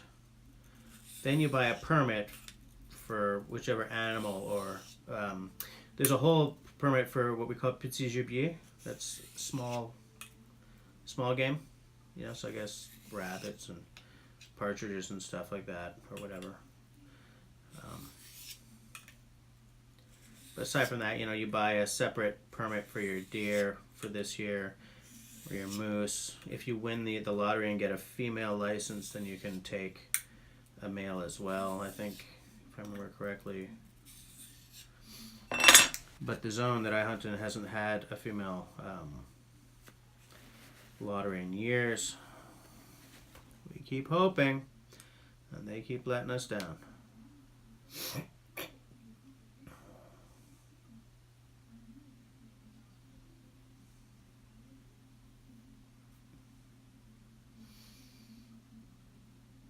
Let me see. But yeah, so you need to be licensed for bow hunting as well.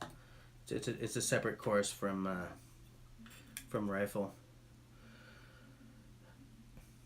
Bumposaurus, no micro bevel here except on wood carving knives. Okay, yeah.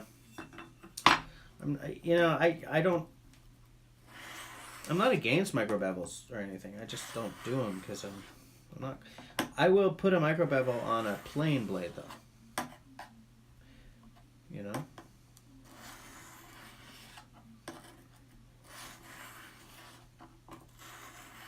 I wish I was just better at sharpening, all told. I wish I was better at sharpening. I wish I was better at, I wish my knots were better. My knot knowledge. I get it, you know, I get my stuff reasonably, you know, respectably sharp. But, I have to really not cut myself. It's okay. Just a score. Only a flesh wound. I don't even need a band-aid. I'm not one of these guys who'd be like, yes, I'm going to now sharpen, and it's done, you know? I need to really work at it and pay attention to my bevels. Even there, I'm not doing great here. Once I get to the belly of the knife, sometimes my bevel gets a little wonky.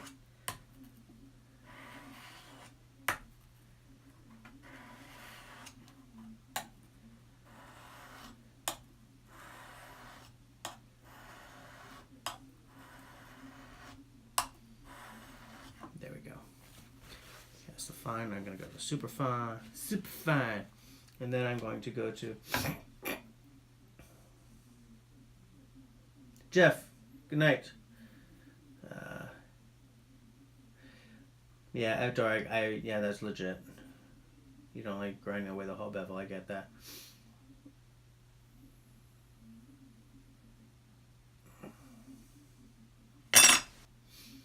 Yeah, Jaeger. I wasn't hunting or a firearms owner back in the FAC days, so I didn't even know. But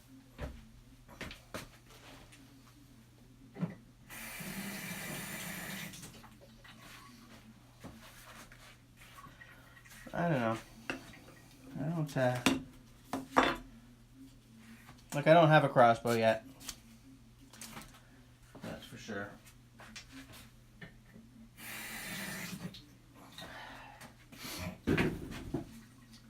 Wow, that was painful. I just kicked something. Made me angry. Manly rage.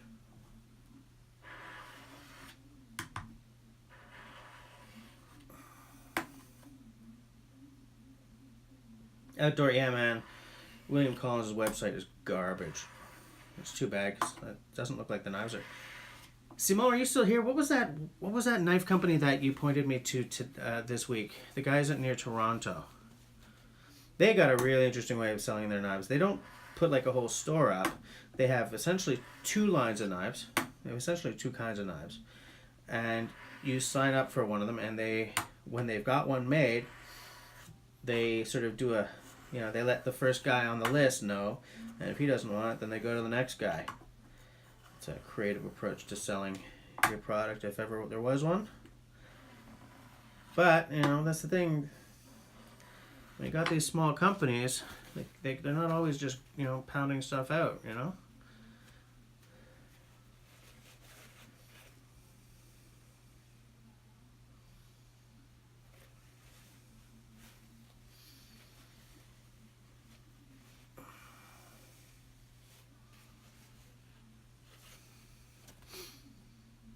I would like a ceramic rod. Outside North America, IKEA sells a cheap-ass ceramic rod that is apparently extremely good for the price. But I can't get one, so I am 12 kinds of sour grapes about it. Stupid IKEA. I don't need a ceramic rod anyway. That kind of thing. Hey, at least I'm in touch with my inner bitch dude, right? It's important. It's important to know your strengths. Okay, so that rolled edge is out. So that means that I shall now move it up. Pack it up, pack it in. Let me begin to the Strapinski. Grimsmo knives, yes. Simone, yes, that's him. That is them.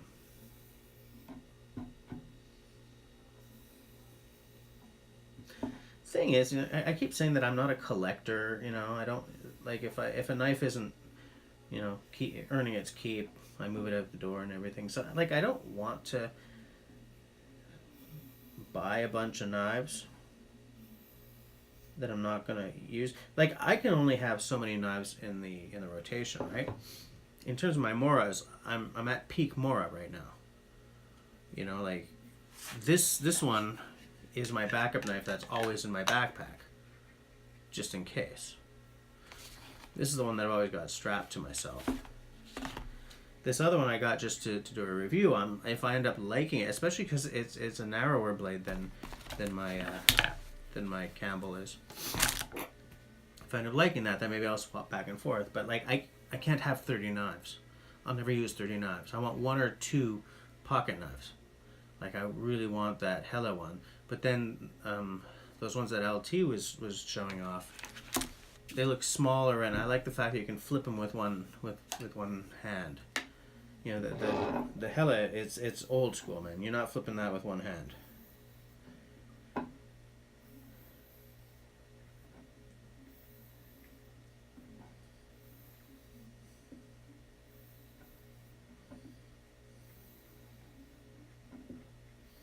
Hey Jaeger, you never gave me the update on that bison you guys bagged. Was any of that useful? Because I remember you said that I think the rear half ended up not being usable. What about the front? Or do I have that backwards? Here's the thing, guys. I don't know about weather and stuff, but sometimes you end up with nothing but the head. And I'm not a trophy hunter, okay? That's not my thing. To me, if I'm not going to eat it, I don't shoot it. If that's not your philosophy, let's not hate on each other. I'm just giving you mine. But so if I bag something and I end up with nothing but the head, man, I'm like, oh, really? Because to me, the beauty of hunting is seeing my family eat something that I bagged and I know is good for them. It's locavorious. It's organic without all the politics.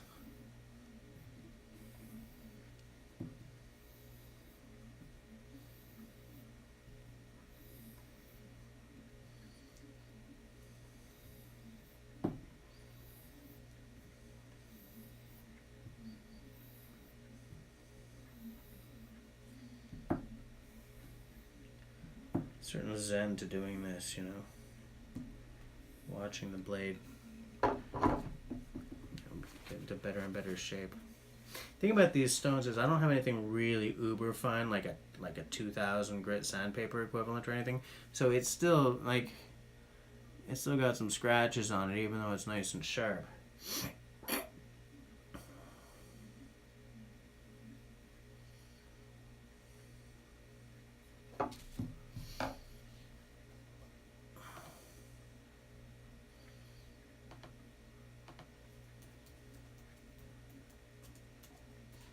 Just check something here. Grimm's no knives. I don't know why I sang that. They didn't just pop into the.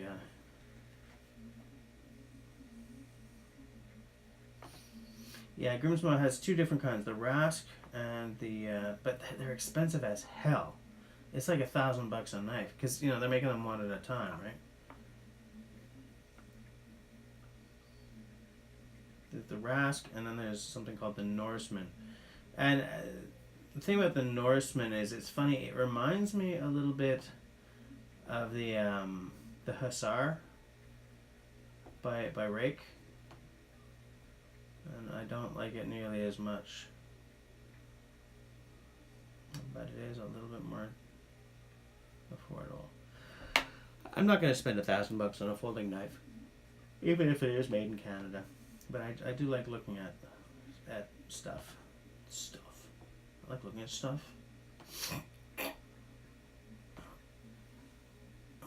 22:57. So in 3 minutes I am shutting it down, guys, because I got stoof to do, like sleep, and I still haven't made the Squirtling's lunch for tomorrow. I have no idea what that girl's gonna get tomorrow. I just don't know.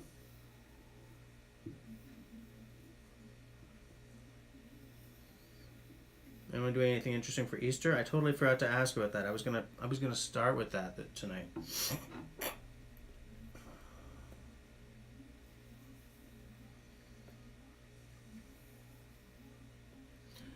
Yeah, I'm not so crazy about the idea of shooting things from choppers.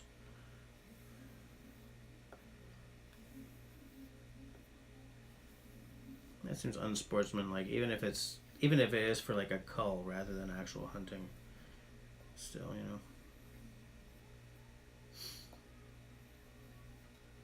know.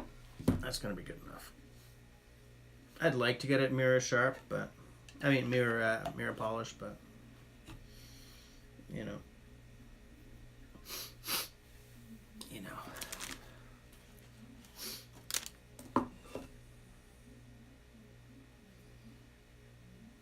This Woodlore clone needs a little bit of love.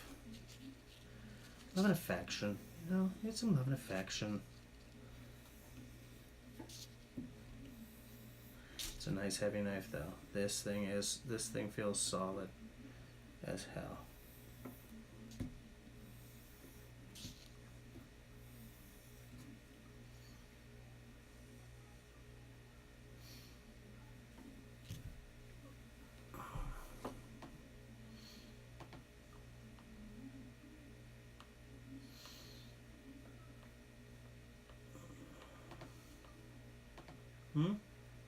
Oh, Simon, I know that the Tadaka has a stainless blade.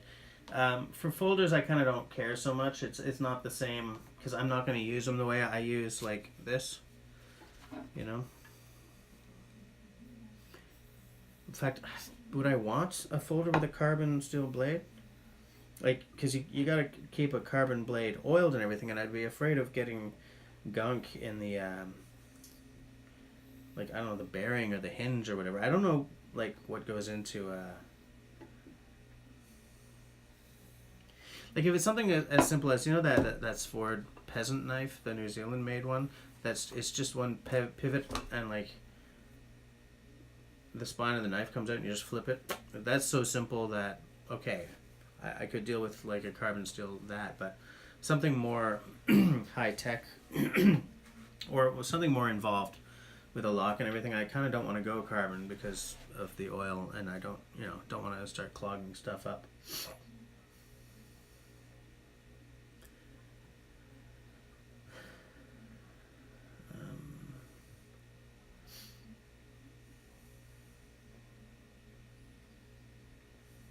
Outdoor, I don't know. Something that I can flip open with one hand. Granted, we've got a issue suddenly here, but anyway. I was looking at those rake knives.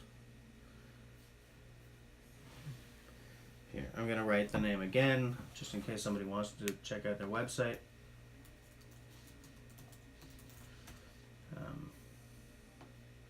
The two that I was kind of looking at, hold on, boom, boom, are the P841 and the, what was it, P831, which is the more compact.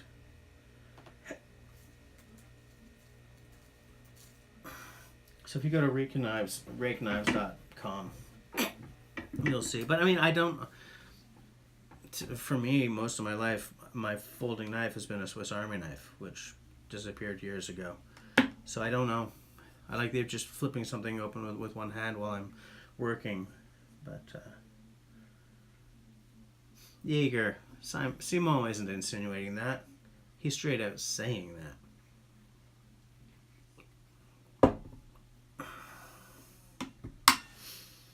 Ontario Knife Company Rat 2. Yes, I know. But I don't think... Isn't that expensive?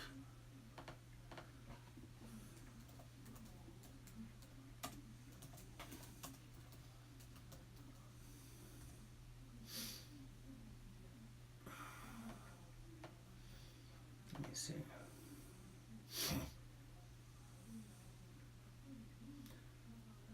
Home tools, tactical, survival, hunting. Dude, just knives. Just stop with blah blah blah. Rat series. But no, the rat folder series. Rat folder. Come on, Ontario Knife Tool, let's go. You're big enough that you can afford a website that works. Okay, there we go.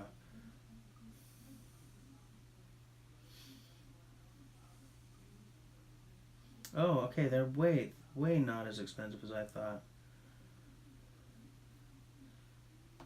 Rat 1 ASP, let me see. Oh, your website sucks, guys. Come on.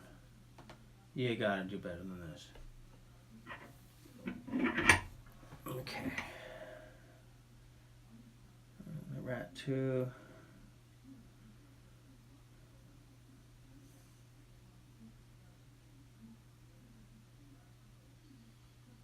Interesting. Made in Taiwan. Okay. That's a Rat 1. That's not a Rat 2. What's the difference? Oh, God. Website, come on. Rat 2 SP.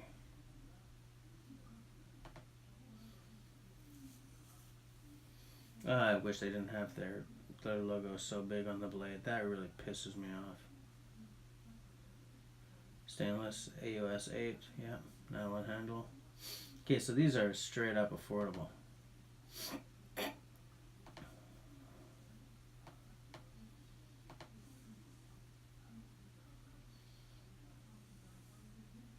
Jack Daniel, good night.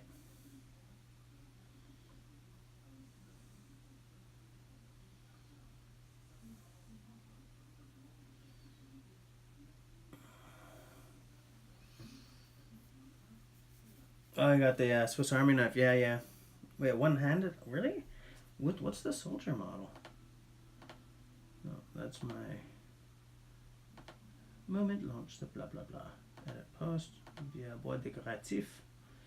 Vis à bois décoratif. Victorinox. You guys always end up making me look at products, man. Oh no! Oh, that's because I misspelled it. Victorinox, not Victorinox. Come on, foo.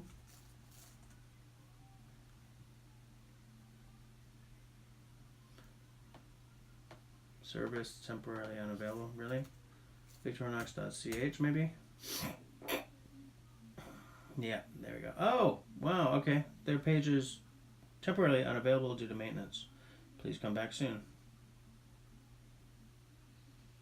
Okay. All right, it is now 23:05. I gotta go and do that bed thing. So, oh wait, where are we?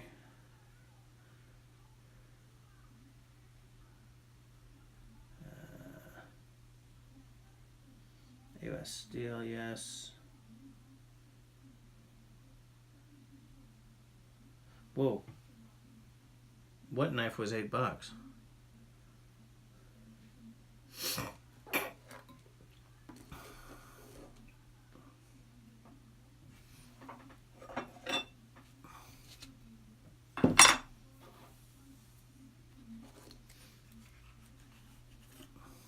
Before I get off, I want to know. Oh, okay.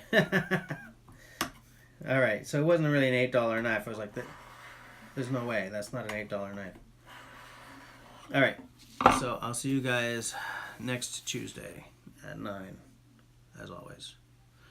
So have a good night, guys, and I'll speak to you later. Okay?